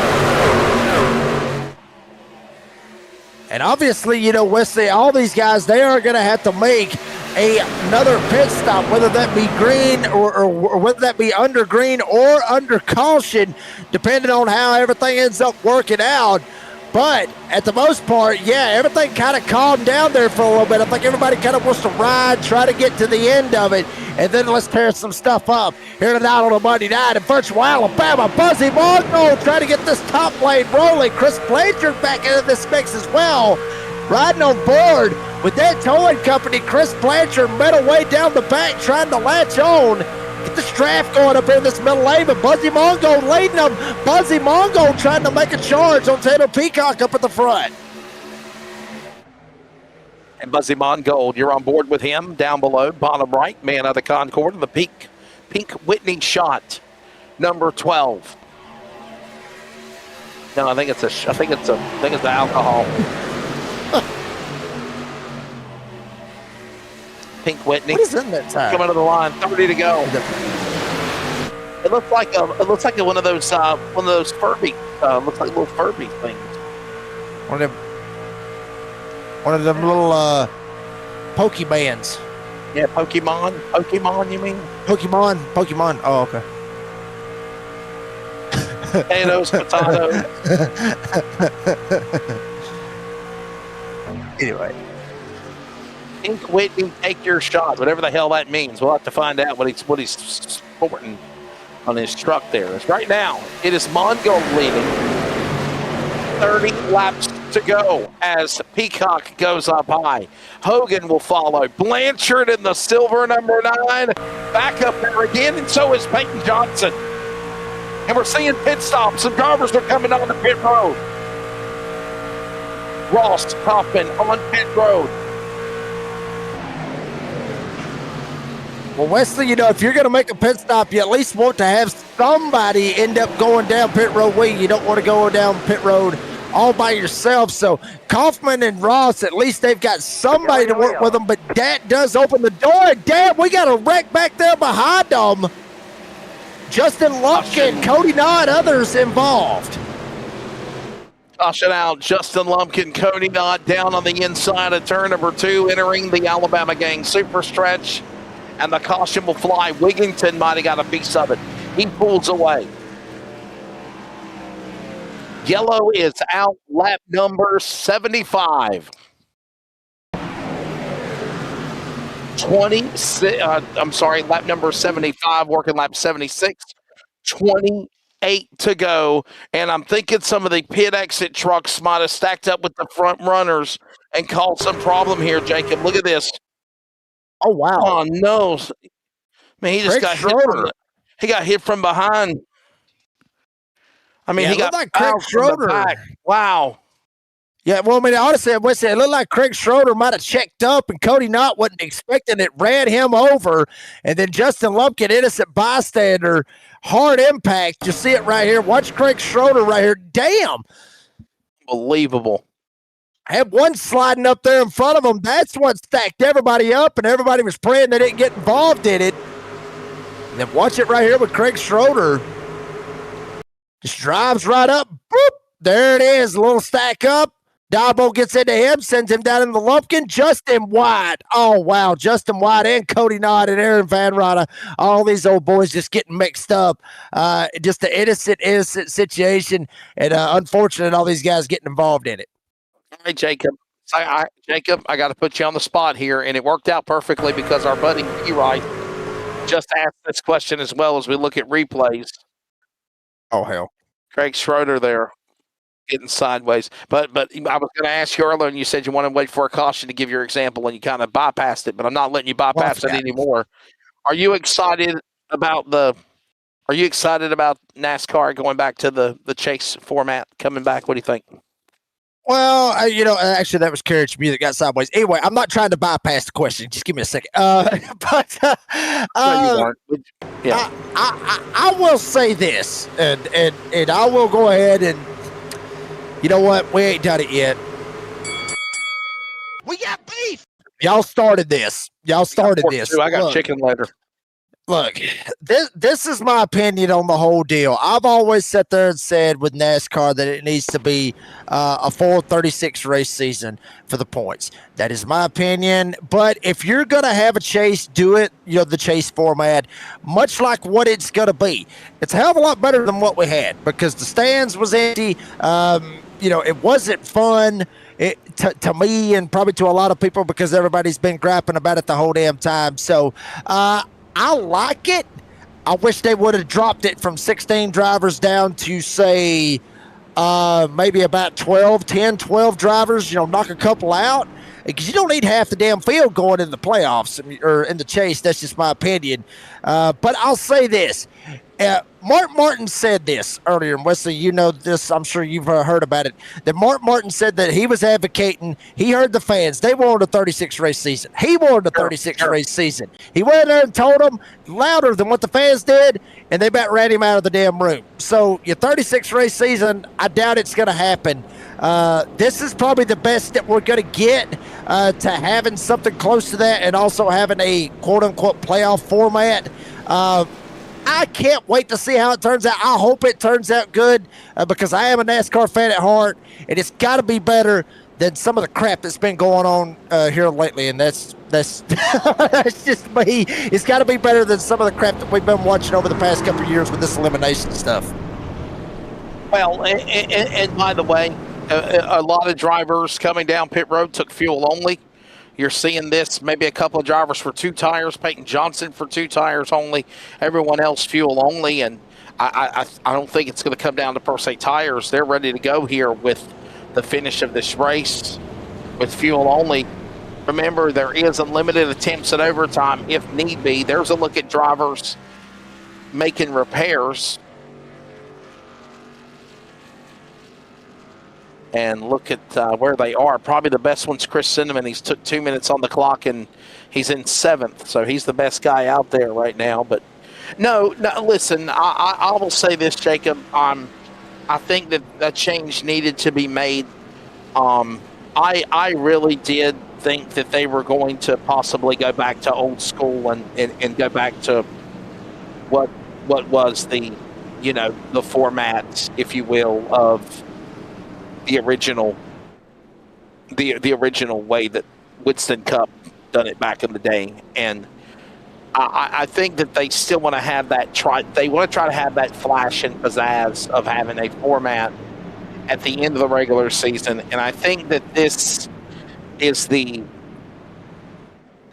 best agreement substitution for all parties involved, where you still have your regular season, but you don't have like eliminations. You don't have it where, I mean, look, I ain't gonna lie to you. I think when they done the chase for the championship, if you remember when Kurt Busch won the first championship, that was a very suspenseful moment when Kurt Busch won his first championship in NASCAR. Remember the tire came off when he was coming down the front straightaway and it about hit pit road. And I mean, you think of the battle between Carl Edwards and Tony Stewart, or you think about the domination of what Jimmy Johnson done. So I'm comfortable with the return of the chase, and I like the fact that I will tell you, and I agree with you, Jacob. I disagree with the fact that it's 16 drivers. I think me and you are both in agreement on that. I got beef with that. Cue up the bell. I will say though that I think we need about 10 drivers, 10 or 12 drivers. I think is the number. We got beef. You asked for it. There it is. There it is. Yes, sir. That's how I feel about it. That's how I feel.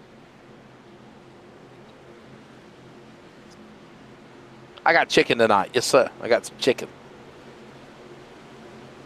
You got beef and I got pork. 25 laps to go, ladies and gentlemen. When they come back to the restart zone, green flag back in the air. Ready to settle this one here at Talladega.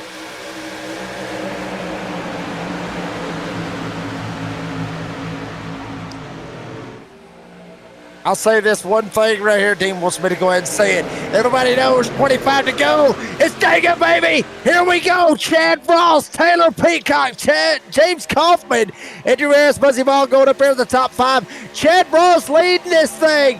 Trying to get him one here tonight at Talladega. Will it happen? Still a long way to go around this 2.66 mile racetrack. With 25 to go, it's still a whole lot of names that's still up here inside this pack that could really have a shot to try to win it, but Chad Ross occupying the top spot. Inside, outside, stand in line, Ross in front.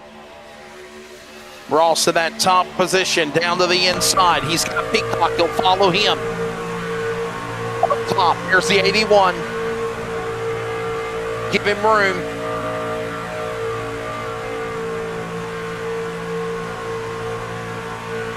Got Kaufman up top side. Remember the battle between Kaufman and obviously, whoa, no trouble, Harris.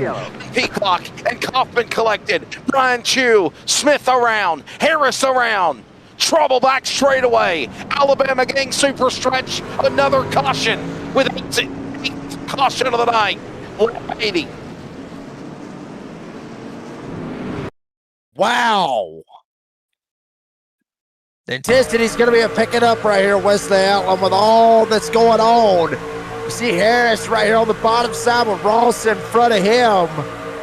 And Harris just kind of crosses up a little bit, tries to get it straightened up. Peacock jumped down in the middle lane and just ends up getting in the back end, hooks him around. Aaron almost gets up under the 87, spins Harris around, and after that, once again, we've got a free-for-all. Down the Alabama gang super stretch, you see Jeffrey Johnson Jr. getting involved, Taylor Peacock and others getting involved. There's Jeffrey Johnson. There's Joshua Suss. We've already seen his issues tonight, trying to drive right through it as well. But honestly, that is a big one. That is not or one of the biggest big ones that we've seen, but that is a big one with the amount of cars that was involved in it. Right there, just a contact there with Peacock. Peacock into Harris, and then nowhere to go for these other guys. And then Johnson, Smith sliding into your television in your living room. And there is obviously what just happened. And D. Rice chiming in, he says, I might actually start watching NASCAR again. The whole playoff thing was confusing.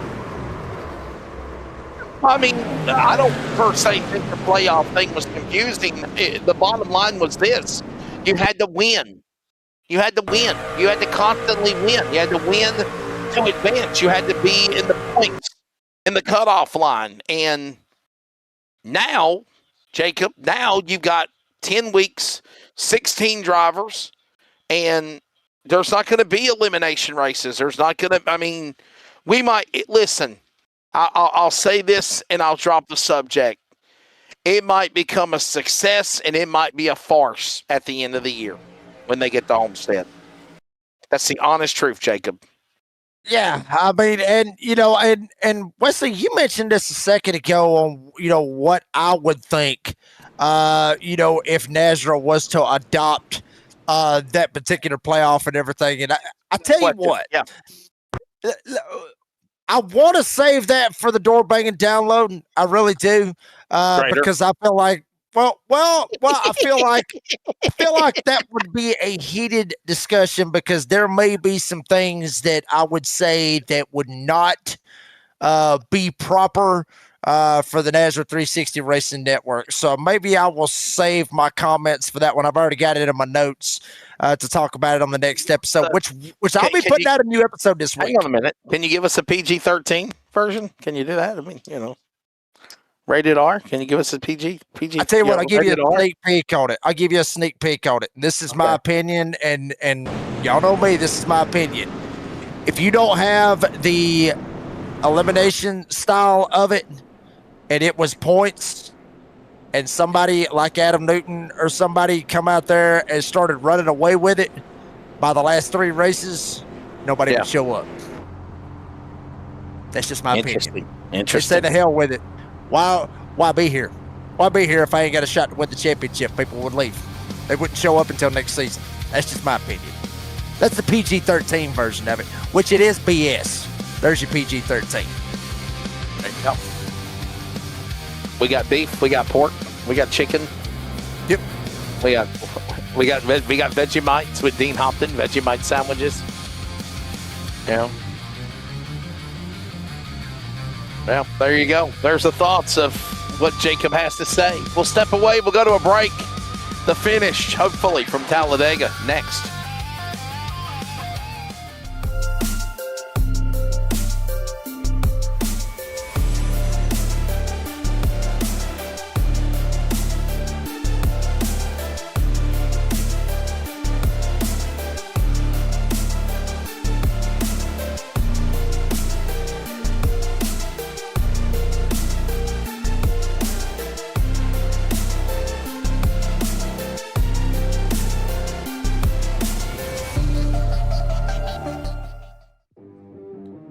Craftsmanship that lasts a lifetime is Florida Cabinet Distributors.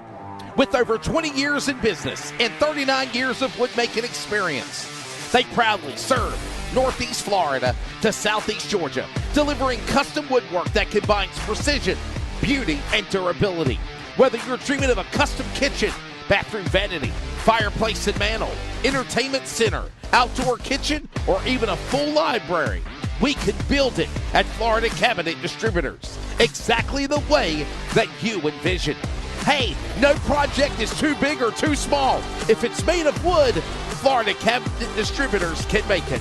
Call or text Steve today. Yes, they gave us his personal cell number, 904-874-3442. That's 904-874-3442 to book today. Florida Cabinet Distributors, craftsmanship that lasts a lifetime.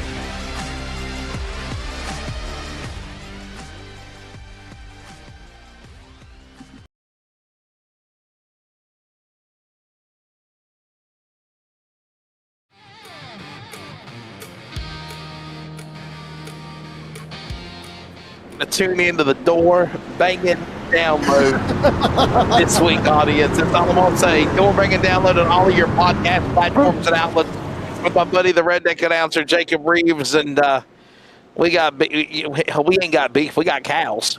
We got beef. Well done, cows. Well done, cows. Y'all already got me started. Every single one of you have. Yep. Said Wesley, change the damn subject. You're pissing me off. Let's go back to green. 20 laps to go, ladies and gentlemen. It is also our premier racing setups. 20 to go. We'll go side by side to thank them very quickly. It is back to green. Cinnamon in the lead. It is Ross now on the outside. Chad Ross battling the Canadian. Here comes old Canada. Spice Man. Chris Cinnamon back to the lead on the inside in 2. Yeah, Spice Man really showing a lot of heart out of that number 3 with the issues. All the 9 lives that he has went through here tonight. Hopefully he hasn't spent every damn one of them, and he's still got a shot to winning here tonight at Talladega. Chad Ross up at the front. Lucas Lyons, Peyton Johnson, Blanchard up here on the south side lane. Ross jumps to the bottom. Here comes Lyons. Lyons trying to get the outside lane forward. Peyton Johnson outside all by himself. He's going to the back.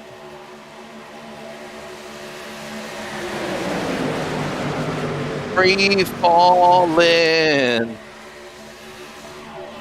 Look at Blanchard. Yeah, I love it. Blanchard back up there again. Blanchard to the 9. Back up to second, by the way. Right behind Lyons. And here comes Johnson with a push by White on the outside up against the Stafer barrier. Trying to get that third lane going. Will it happen? Not yet. As Blanchard all over the back end of Lyons for the lead. Oh, baby, now you're going to get me even more beefy, because at this point, if I would have had the repairs that Chris Blanchard would have had, I would have already wrecked out. How in the hell do these guys end up pulling this off? Like, seriously, having all the repairs that they've got, They're up at the front at Talladega, mind you, and racing for the win. Under 20 to go. I don't see how they do it. Maybe that's why I'm up here in the broadcast booth with you, Wesley Outland. Lucas Lyons leads it. Blanchard trying to take a shot. Shane Trotter, are you kidding me? He was at the top of the repairs chart. Here he comes on the inside for the lead. I mean, you do have a win, Jacob. You do have a win. 5 minutes in repair. Shane Trotter now battling for the lead with Lyons, Ross, Blanchard, Cherry, all right there outside lane. Get it started again with Hogan. By the way, Colton Hogan, remember, he won Daytona.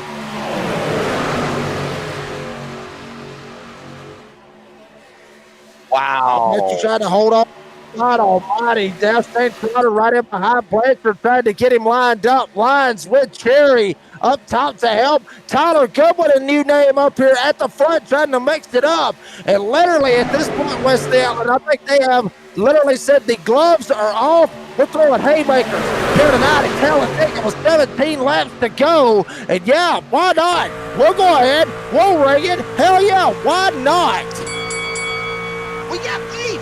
We ain't got beef, but we're getting ready for a good old-fashioned slobber knocker, like you said, Wesley Outland. Shout out to good old JR. I told them, Texas is next week, guys, not this week. We watch them now, battling down to the inside. Goodwin's truck, the 13 on the inside. Look at Goodwin now. Where in the hell did the 13 that Tyler Goodwin come from? He's now making something work. 3 wide on the bottom. Lyons, the monkey in the middle. The meat and the sandwich. They're getting antsy behind them. And all the while, Tyler Goodwin now goes to the lead over Lyons and Cherry in turn 2. Whoa, Blanchard with a big push to the 13 out of 2.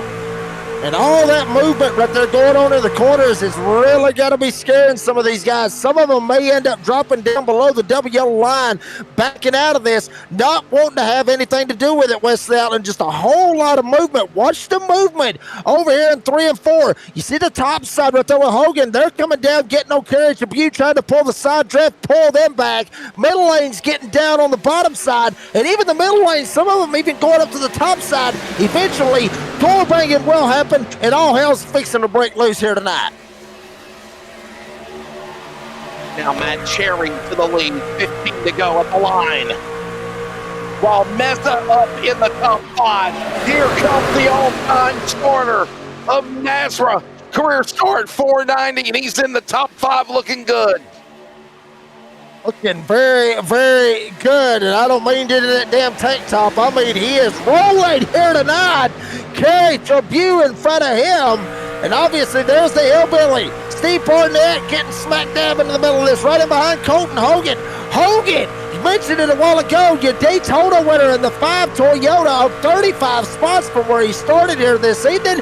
He had to serve a pass-through on the opening laps. Here he is at the front. That's why we love Talladega. Anything is possible. It's always unpredictable.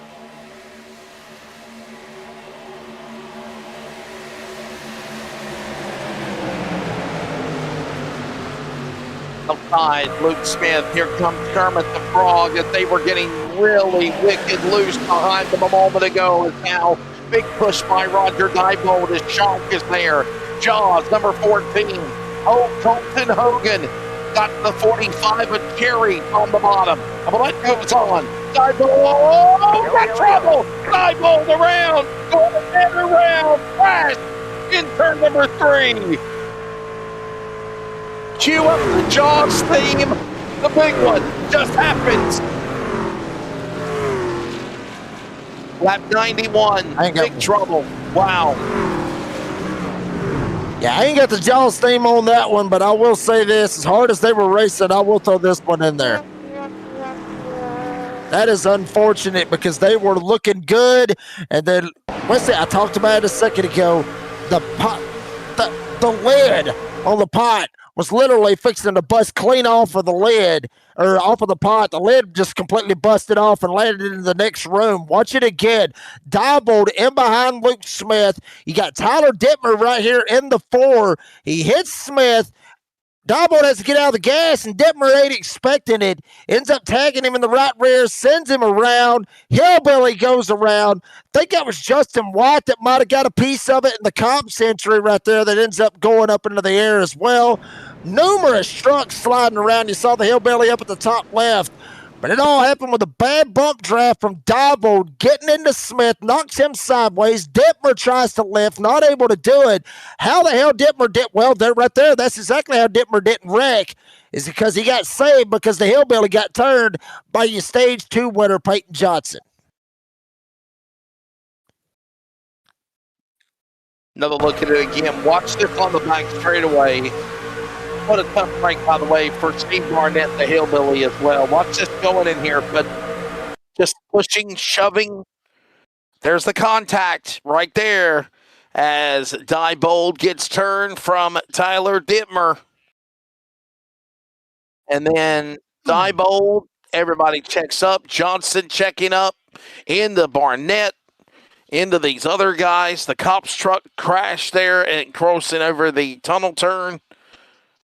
Oh, boy. Justin White in the fence.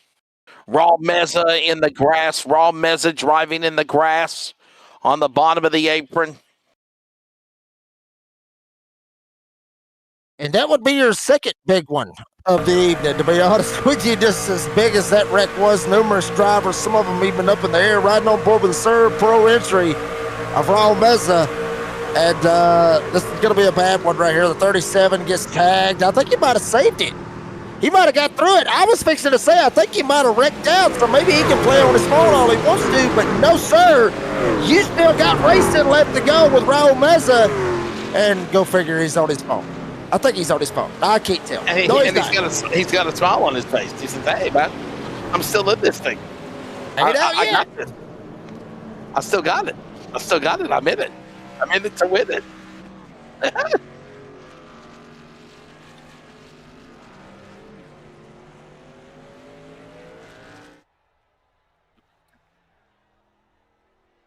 In it to win it as we pause on the radio for the finish of Talladega in just a moment.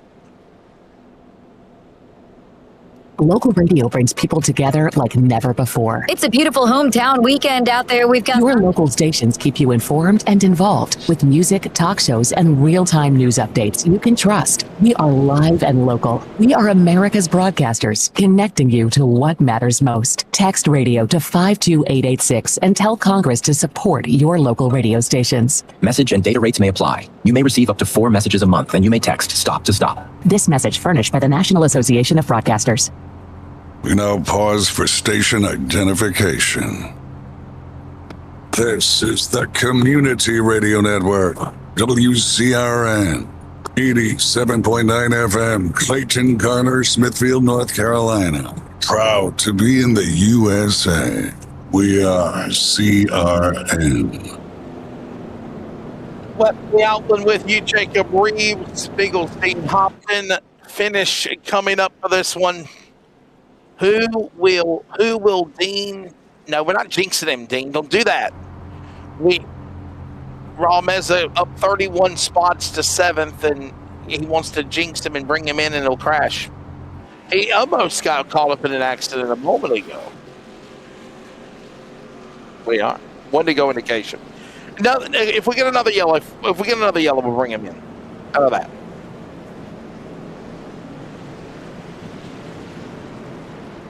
All right, you want to be a smart ass? Hey, hang on.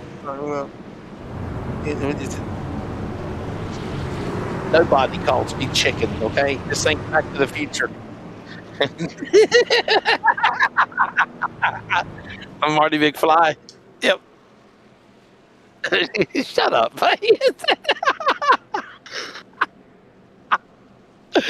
Jacob started, Dean. Jacob, are you with us? He can't. He said he can't.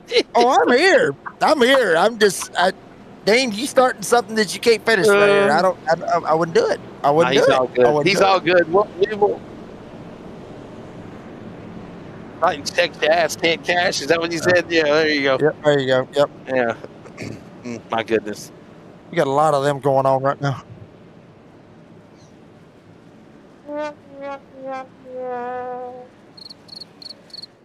Crickets for everybody right now in the field as we get ready to set up a restart.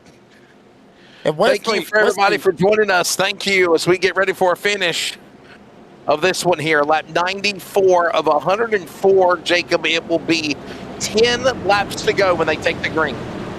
Yeah, Wesley, and I sorry to cut you off, but I just got informed by Lucas Lyons in the Discord chat. Watch the time because there's only about 10 minutes, about 13 minutes left in the race. There he is. So that unlimited green-white checkered attempts, it may not come into play. Remember, we've had this happen here at Talladega before, so hopefully we can get it within the time limit.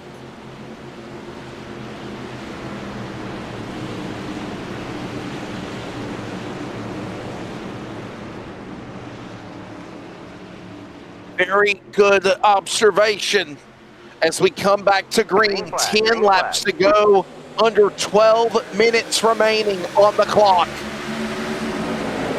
Back underway with Smith in the lead. And Jacob, if I remember, if the clock expires, they get the white flag and the race is over, right? Yeah, I believe so. I believe that's how that ends up working. I mean, once that clock expires, I think they take the white.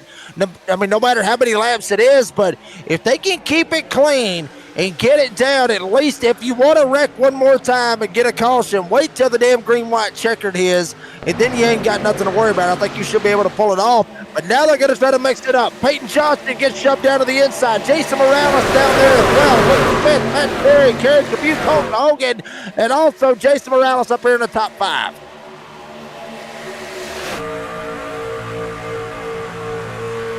Here comes the shootout. Ready to watch him now. Got the 9 to go. Clock is ticking, so is the laps. Matt Cherry pushing Luke Smith. Hogan, Daytona winner on the bottom of the green. 5. Here comes Blanchard up top again. That towing company with Chris Blanchard right here trying to make a little magic happen here tonight at Talladega. Cherry's going to see the run. Cherry's going to jump up right in front of Blanchard. He'll take that shove. He'll jump around Luke Smith. Smith down on the inside. Hogan there with him to help. Matt Cherry got a whole list of others. Fuzzy Mongrel trying to get a third lane started on turn 3 and 4. Smith leads, and the pack is fixing to swallow him up on 4. They're reeling them in, and reeling them in. Coming out of turn number 4 through the tri-oval. 8 laps to go at the stripe, just about 17 miles before this race is a memory. But the clock is expiring, under 10 minutes remaining. Right now, Cherry in the lead, he's gone. Blanchard on the outside, pushes up with Cinnamon. Give him a run in the middle. He'll go to the lead on the outside in the middle lane. Good Lord have mercy. You got about the top 26 right here, all of them on the lead lap, trying to vie for the win here tonight for the DSR Electric regular season finale for that matter. How about Triple J Jeffrey Johnson Jr. with Bandits Motorsports up on the top side with Buzzy Mongo to help all 4. Scrambling, scattering, high, low, middle, inside, outside. Here comes the number 12. Buzzy Mongo back in the saddle again. He powers alongside Cinnamon and Scott, and there's crashing. Oh no, Mongo rides the safer barrier. Cinnamon is turned. Crash, big trouble. Turn number 2. Can they get this race back going? Caution out with Johnson in the lead, by the way, with 7 to go. That would be the big one of the evening right there, Wesley Allen. Numerous ones. Numerous drivers riding the wall, riding the catch fence for that matter. Cinnamon got hooked in the right rear in the 3. Buzzy Mongo might have tagged him. You're seeing Roger Diebold here on a Porch Pop Resistant replay. Second time Diebold's been involved in an accident. Watch this again, but this is where it all happened up ahead. Watch this. Cinnamon, Yeah, I think, no. There it is. Smith tagged Mongold. Mongold hits Cinnamon, and around goes these other guys. And that's Shane Scott up in the air. Shane Scott in the 21 as Mongold did get up in the air, but there's Shane Scott riding the safer barrier. Mongold riding on the back of the 20 at Larson's truck. Wow. Wesley, I think it will be a lot easier to say who didn't get caught up in the wreck than who got caught up in the wreck. I mean, more than half the field eaten alive. Shout out to the great Dave Moody for his call back in 2003. More than half the field eaten alive in turn 1 and 2 here at Talladega Superspeedway. Good God Almighty.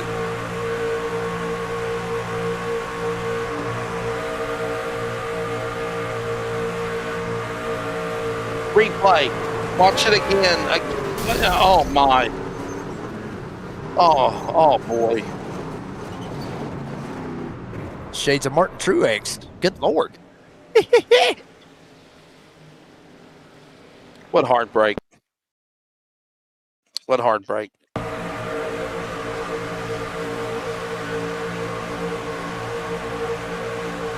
I think Luke Smith right here, he might have slid up a little bit. Buzzy was coming down. You see him right there on the left side. Look like Smith, Smith bounces up a little bit. Buzzy was coming down to side draft Cinnamon, and Smith gets Buzzy in the left rear. That sends him down into Cinnamon. Cinnamon comes straight up the racetrack, sets off a chain reaction, and cleans out over half the field. Joshua Suss, you see him right there. Suss was able to kind of slide through it a little bit. He's actually up there inside the top 5. But there it is once again. Smith slides up, gets into Buzzy. Buzzy comes down into Cinnamon, and then it's a free-for-all from there. Wow.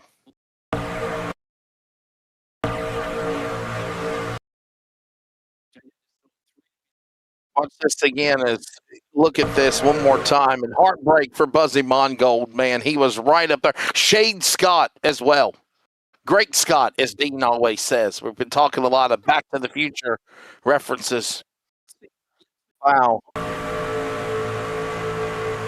By the way, clock is ticking. There is 5 minutes remaining in this race with 5 laps to go. Jacob, can they get this race restarted? And if so, can they even make the finish? Well, I think they'll be able to get the race restarted. It's just a matter of if they're going to get it finished by the 104. If they end up having another caution, that would really throw everything on its lid, and whether or not they would be able to, maybe a one-lap shootout. But I was certainly everybody out there in the live chat, 48 of you watching. Thank you very much. If you haven't yet, make sure you like and subscribe to the NASRA 360 Racing Network. But it's all going to come down to whether or not they wreck right here on this restart. They will get back started right here. They will get back racing. It's just a matter of if they're going to get to the 104 before the time limit, and they can't wreck unless it's on the last lap.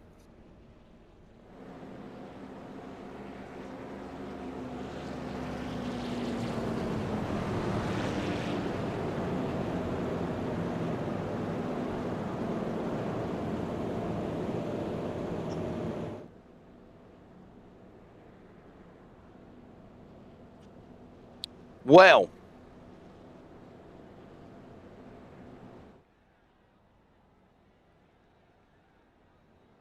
ready to see what happens as we'll settle in for a restart. So all these drivers coming on and off pit road. There you see fuel only, repair, tires 2 or 4. Oh boy. Clock is ticking, everybody. 4 minutes remaining. We're on lap number 100. 4 laps to go. Field is getting doubled up. They should be coming to the green. Jacob, this might be the last restart of the race right here, honestly. Yeah, very good possibility that this could be it right here. And this is when you're going to see some of these guys that have not won a race. Jeffrey Johnson Jr. has not won a race in NASRA. I know that much. Chad Ross, he has not won a race in NASRA as far as the DSR Electric Truck Series is concerned on that. Hunt Wigginton right there sitting in the 12th spot. He's got a prime shot right here to maybe pull one out of his tailgate. Plenty of drivers right here can really get one done or get it done. Hillbilly, obviously, we talked about him. This is going to be one hell of a restart right here. I just hope they're able to get it back to the white and settle it like every one of these fans is really hoping that they can do here tonight.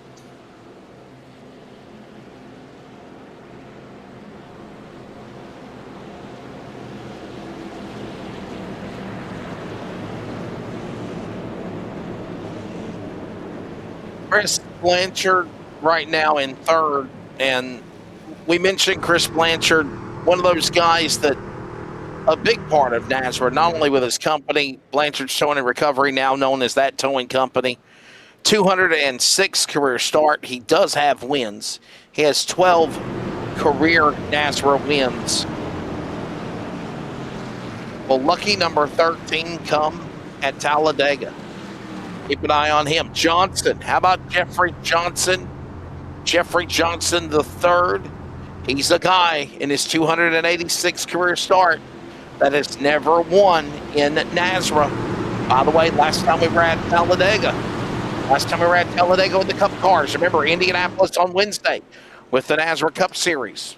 When we were at Talladega, Brandon Broadfoot, final race of the season in 2025 for the year, won. Could we see a little history repeating? Jeffrey Johnson, outside lane. They've got to get the green flag. Backing away with 3 to go. Clock is down to 1 minute and 20 seconds. Yellow flag is out. There's the caution. That should do it. Jeffrey Johnson was ahead in the 33. Johnson might have just got his first ever NASRA win. Jacob, it ain't pretty, but the clock is down to 1 minute remaining with 3 to go, and the caution is out. I think that may end up doing it right there, Wesley. A very good possibility out of that. Not sure what the caution was for. May have been, I'm not 100%. I'm not sure exactly what the caution was for. Maybe Justin Lumpkin in the 18, possibly. He's about 13 seconds back from the field, so not 100% exactly what it was. But, I mean, saved by the bell, for Jeffrey Johnson Jr. right here. If it comes out like this, we'll see. But also here, maybe a one-lap shootout. I'm hearing from Lucas Lyons. He's doing a hell of a job right now. He's racing and texting at the same time. So he's trying to hook us up. He's trying to give us some kind of idea right now. But for the most part, Jeffrey Johnson Jr. the leader, but not a guarantee that he has won this race just yet. Running out. Normally TJ Moore is the race director. I'm wondering if they had him take off because of the NASRA 500. TJ Moore is the race director. And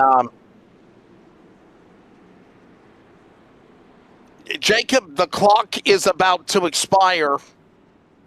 It's gone. The clock is gone. The clock's expired. Time is out.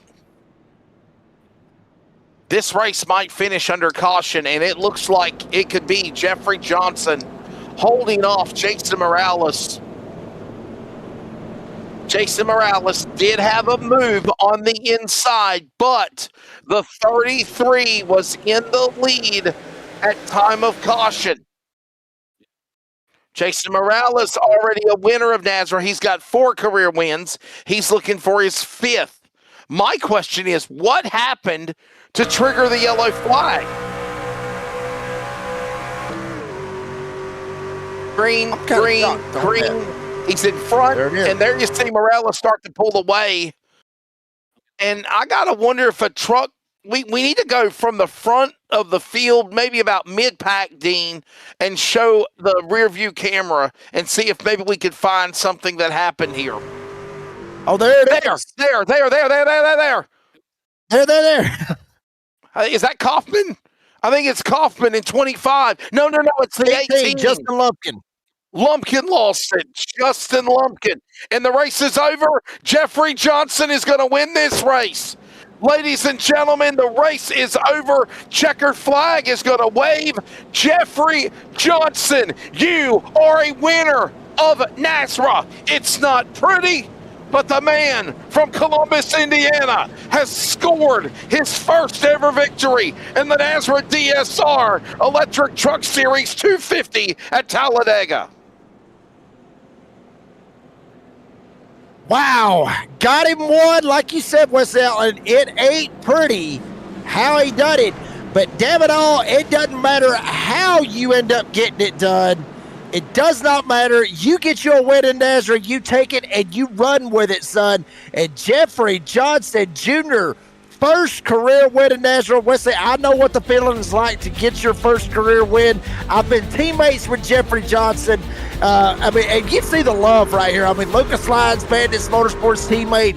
There's a lot of love for Jeffrey Johnson Jr., who, quite frankly, I'll just be frank, he has worked his ass off numerous times to get him a win in NASRA, and he finally gets it done. You see Kerry's Tribune. Obviously, we were teammates over at Mission 1 Esports when Jeffrey Johnson was there. Absolutely.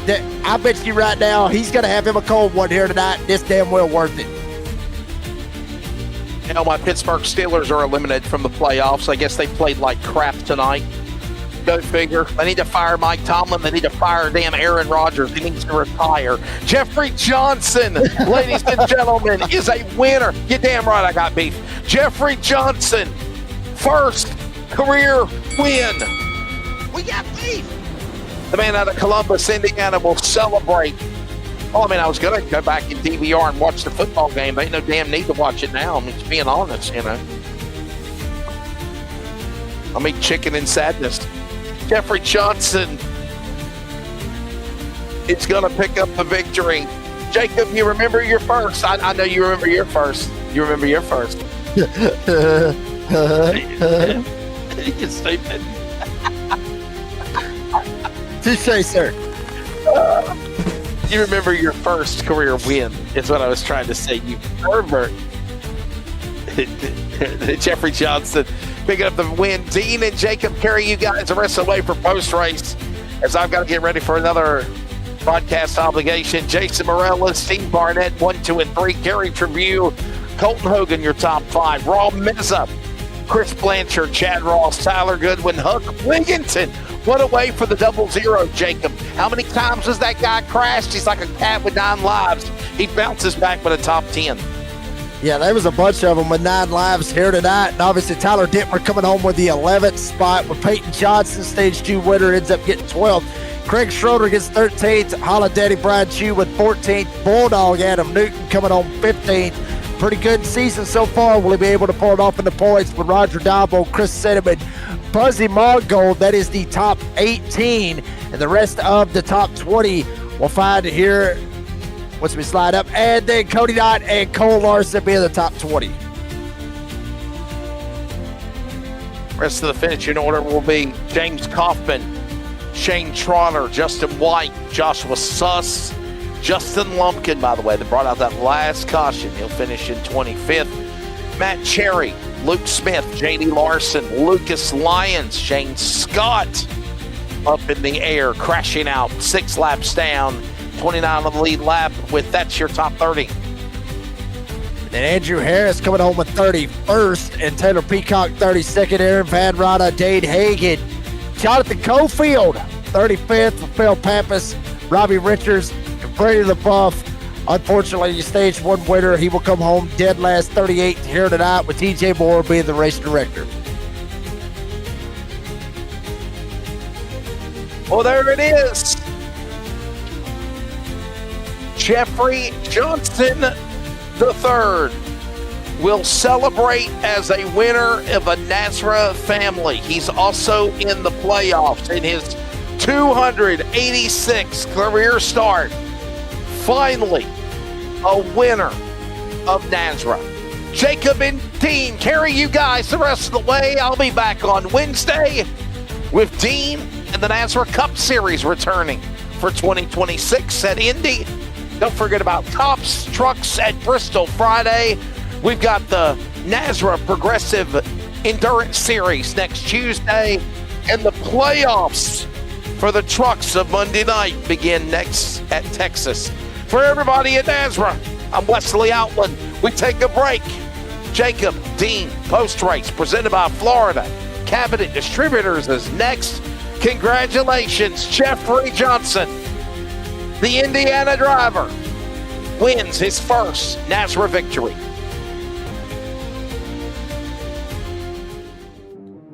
Craftsmanship that lasts a lifetime is Florida Cabinet Distributors. With over 20 years in business and 39 years of woodmaking experience, they proudly serve Northeast Florida to Southeast Georgia, delivering custom woodwork that combines precision, beauty, and durability. Whether you're dreaming of a custom kitchen, bathroom vanity, fireplace and mantle, entertainment center, outdoor kitchen, or even a full library, we can build it at Florida Cabinet Distributors, exactly the way that you envision. Hey, no project is too big or too small. If it's made of wood, Florida Cabinet Distributors can make it. Call or text Steve today. Yes, they gave us his personal cell number, 904-874-3442. That's 904-874-3442 to book today. Florida Cabinet Distributors, craftsmanship that lasts a lifetime.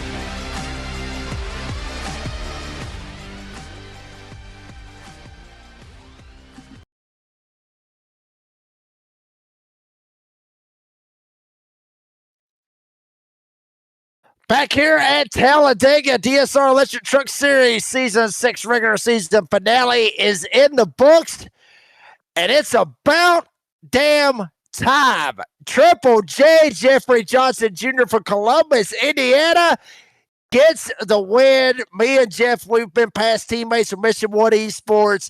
Jeff, buddy, first off, I will say this real quick. I am so proud of you. I really am, buddy. You've come so close so many times. You was talking about it. Talk us through this race, because you come out absolutely nowhere up on that top side and had that run, shot around everybody, and then everything wrecked. And, I mean, it wasn't pretty how it ended up working out, but you get the win. Congratulations, my man. Thank you, buddy. Yeah, started the race off thinking I was just going to try to play it safe. I went with Cofield, I think at the stage 1, trying to work our way up there, and realized that was not going to happen. So I told myself I was just going to kind of stay behind and try to have a safe day, maximize points, try to get in the top 10, and got in a wreck, severely damaged the truck, thought the day was done. Lo and behold, 20 laps, 15 laps later, we're run for the lead and barely edged out the 10 truck there for the win. Yeah, JJ, I was going to mention that as well too, with that repair bill that you had as well too. It was absolutely pretty outstanding, my friend. I'm going to try to see if I could quickly show that up there if it will. But yeah, you had, where is it there? 2 minutes and 51 seconds as well too. And you took on your last pit stop down there on lap 82, you took a minute and a half there, and you still managed to get yourself up the front and 32 positions up, my friend, for your first race victory. Oh yeah. Yeah. Every corner of this truck was crumpled up, and I thought I had no speed. And when I was catching a field, I had a pace speed of 171. So I was like, okay, well, I'm at least fast enough to push somebody. And turns out I didn't have to push nobody. Jeff, I'll ask you one final question, and then obviously transition to your sponsors and shout outs. First win, I know about my first win. Granted, it was, some time ago, but obviously you've been looking forward to this for quite some time. Is it what you thought it would be to get your first win in NASRA after so many tries? Oh yeah, man. I mean, I'm pumped. I think I've ran in this league since season 2 or 3, and this is the most competitive league I've ever been in. Everybody's so equally matched, and I've wanted to win, but I felt like I was never good enough until the last season. I finally feel like I overcome that edge, and I I was capable if I could just put myself in the right position. And that's what we did tonight. Just ended up being in the right position and got it. And I feel great. I got drag racing wins that don't feel as good as this. So, I'm having a couple beers before I go to bed tonight. I called it. I called it. Oh, Jeff, buddy, go ahead and thank your sponsors and shout outs, bud. New Edge Simulation on YouTube. Cummins New Edge Auto Detailing. Lions Designs. JBA Designs for their paintwork. Got to thank my teammates, Schofield, Steve, Lucas Lyons, and thank you guys up in the booth and the guys that put this on, Cody, Brady, and everyone involved. Triple J Jeffrey Johnson Jr. gets it done. Get her done, baby. Talladega gets it done here for the DSR Electric 250. Triple J Jeffrey Johnson, buddy. Congratulations on the win. Appreciate your time. See you next week. Playoff racing when we go to Texas. Yeah. We'll see you then, buddy. Yes, sir. Y'all have a good one. That was Jeffrey Johnson Jr. Go to second place finisher, Jason Morales. Jason, buddy, you started up on the front row. Obviously, we see it right there. I mean, you down one spot. Hell, you started on the pole, but you come home P2. What else did you need to get around Jeffrey Johnson right there other than that caution to come out just a little bit later? Oh, man, about 5 more seconds. Him and I were talking about it before. It's just, I had to move in my head what I wanted to do, and it was working out perfect. He made a hell of a move. Like I told him, it was a perfect block. He pushed me down out of real estate. I wasn't going to wreck him. I wanted to make sure I raced him clean. I know he's going for his first win, and hell of a finish. Congratulations to him. I know it is so hard to win in this league. So, kudos to him. It was a fun race, man. It was a weird race. If you talk to a lot of the drivers, the trucks were a lot different on Talladega this week than usual. They were super light, super loose. Like they just felt on edge throughout the whole track, and it was really hard to get the runs the right way, and you would get this bubble boost between the trucks. So I mean, you had to be really aggressive and just take everything that was there at all times. Jason, I'm looking at that's the overtake move that probably might have worked there actually if the caution didn't come out. The caution came out, but I wanted to let you know about this one. You come back down, so you got a good launch as well too. JJ got a really good launch off the green. Okay, so this is the green that we we're talking about a little bit earlier. But then you go down, I think here it is, but if I'm not mistaken, my friend, you actually crossed the double line here. There. Yeah, but I get forced down there, luckily. So yeah, okay. I saw him coming down, and I didn't want to get down there because Jacob, as you know, you get those left sides on that apron, and then as you're hitting the turn, man, I was all over the place. It was everything I could do to make sure I didn't come back up into him. I just wanted to make sure that I got out of it clean and finally get to do an interview. And the caution got called on the other side. And you're fine at that point, but the caution got called, and that was not enough time for you to steal that P1 away from the JJ, but you got yourself a nice P2 there. And yeah, hey, you put yourself on pole, my friend, too. So, and I think you got a whole bunch of laps led as well too, if I'm not mistaken. There, Jason. It was a fun day. It feels good to be actually up front and not in the pits getting a broken truck worked on. Yeah, I believe that, honestly. Jason Morales, buddy, you come home with the P2 here tonight. You'll take it all day long, buddy. Congratulations on the finish. Appreciate your time. Go ahead and thank our sponsors. Need shout-outs. Oh, yeah, thanks to all the friends and family that watch and support, and Dan Gobble with DSR Electric, and all the guys that swim, and all the guys at Chrome. Today I got stuck with all the other guys in up front, but wound up working out because we all wound up being next to each other. But thanks to those guys as well, and Brady, and obviously you guys in the booth. I know what it takes up there, and you guys kill it every week. Jason Morales, P2 here tonight. We'll see what he can do when we go to Texas next week. Jason, buddy, appreciate your time. Thanks, guys. Jason Morales, P2 tonight. We'll go to the Hillbilly, Steve Barnett. Coming home with the P3 here tonight. Steve, I talked about this a while ago earlier on in the broadcast, obviously from Brighton, Michigan. Is that Michigan or Missouri? Which one is that? It is Michigan, correct? Michigan, yep. Yeah. Okay. it's a long night. I'm ready to get the hell out of here. Be honest with you, I'm ready to go to bed. I got to work in the morning. But anyway, Steve, I talked about this a while ago. You are one of those drivers that we always look out for when we come to Daytona and Talladega. You come home third. What more, is there any move that sticks out or any situation in the race that sticks out in your mind that says, damn it, if I wouldn't have did this, maybe I could have been in Jeffrey Johnson's shoes? I guess avoid some of them wrecks towards the end. If I could have stayed clean, I might have been able to have a truck to run up front there at the end. But luckily, I was able just to kind of weave through the traffic. Took a couple of hits on the body of the truck, and it was moving forward at the end of the race. And I was pretty shocked it was. And now I'm sitting here. Yeah, Steve, I think you were in the mix. You were right up front for quite a bit at the moment too. The Hillbilly. We mentioned you a lot, obviously, because we're following a lot of the lead trucks. This a few more laps up your sleeve here. If we didn't have to go to the time limit, do you think yourself you would have got both Jason and JJ Jeffrey Johnson for the win? No, I told Jeffrey that this thing's gonna go. If this thing goes green, I'm hooking on his bumper, and we're just gonna check out, and I'm gonna just keep pushing him until the checkered flag. I wasn't planning on passing or trying to win. I haven't ran every race this season. I'm kind of coming back. I missed a season, or I think 2 maybe. Haven't been in the league, the whole year. So I was just gonna keep pushing him, and he's been trying hard for a long time. And I wasn't gonna get by him. I wasn't gonna do anything dumb. I was just gonna push him to the win. And that is respect right there. Got to give you mad respect for that, Steve. You come home P3 here tonight. Congratulations on the run. Appreciate your time as always. Thank those sponsors and any shout outs.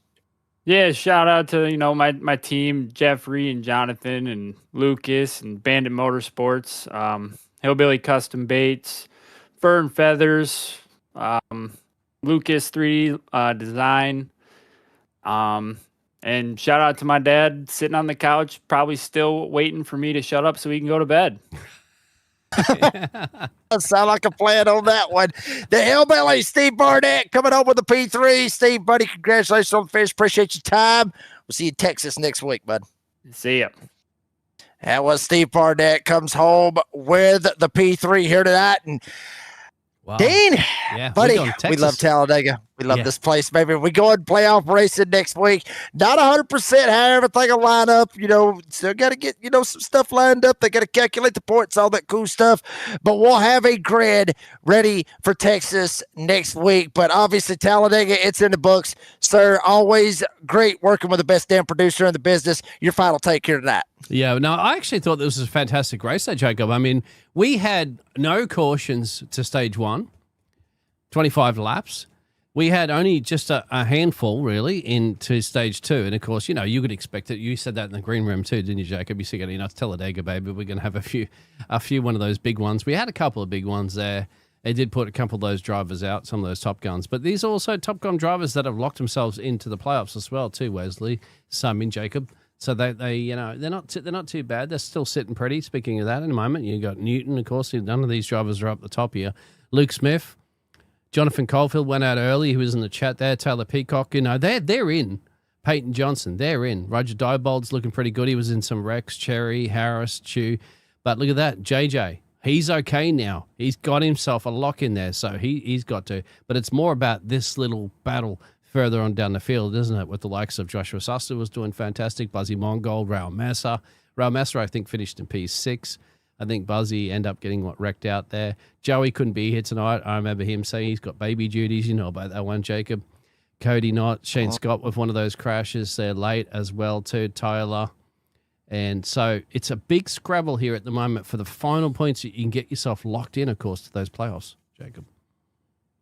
Yeah, I mean, Dean, and that's the big thing about it, all that scramble and everything else. It's like I said, we don't know 100% who, as far as the top 10, top 11 odds are, they're good to go. As long as they was here tonight and they done what they could, they're in good shape. They should be good to go to be able to make it to the playoffs. Like you said, it's that second half. Everything's got to really worry about out of that.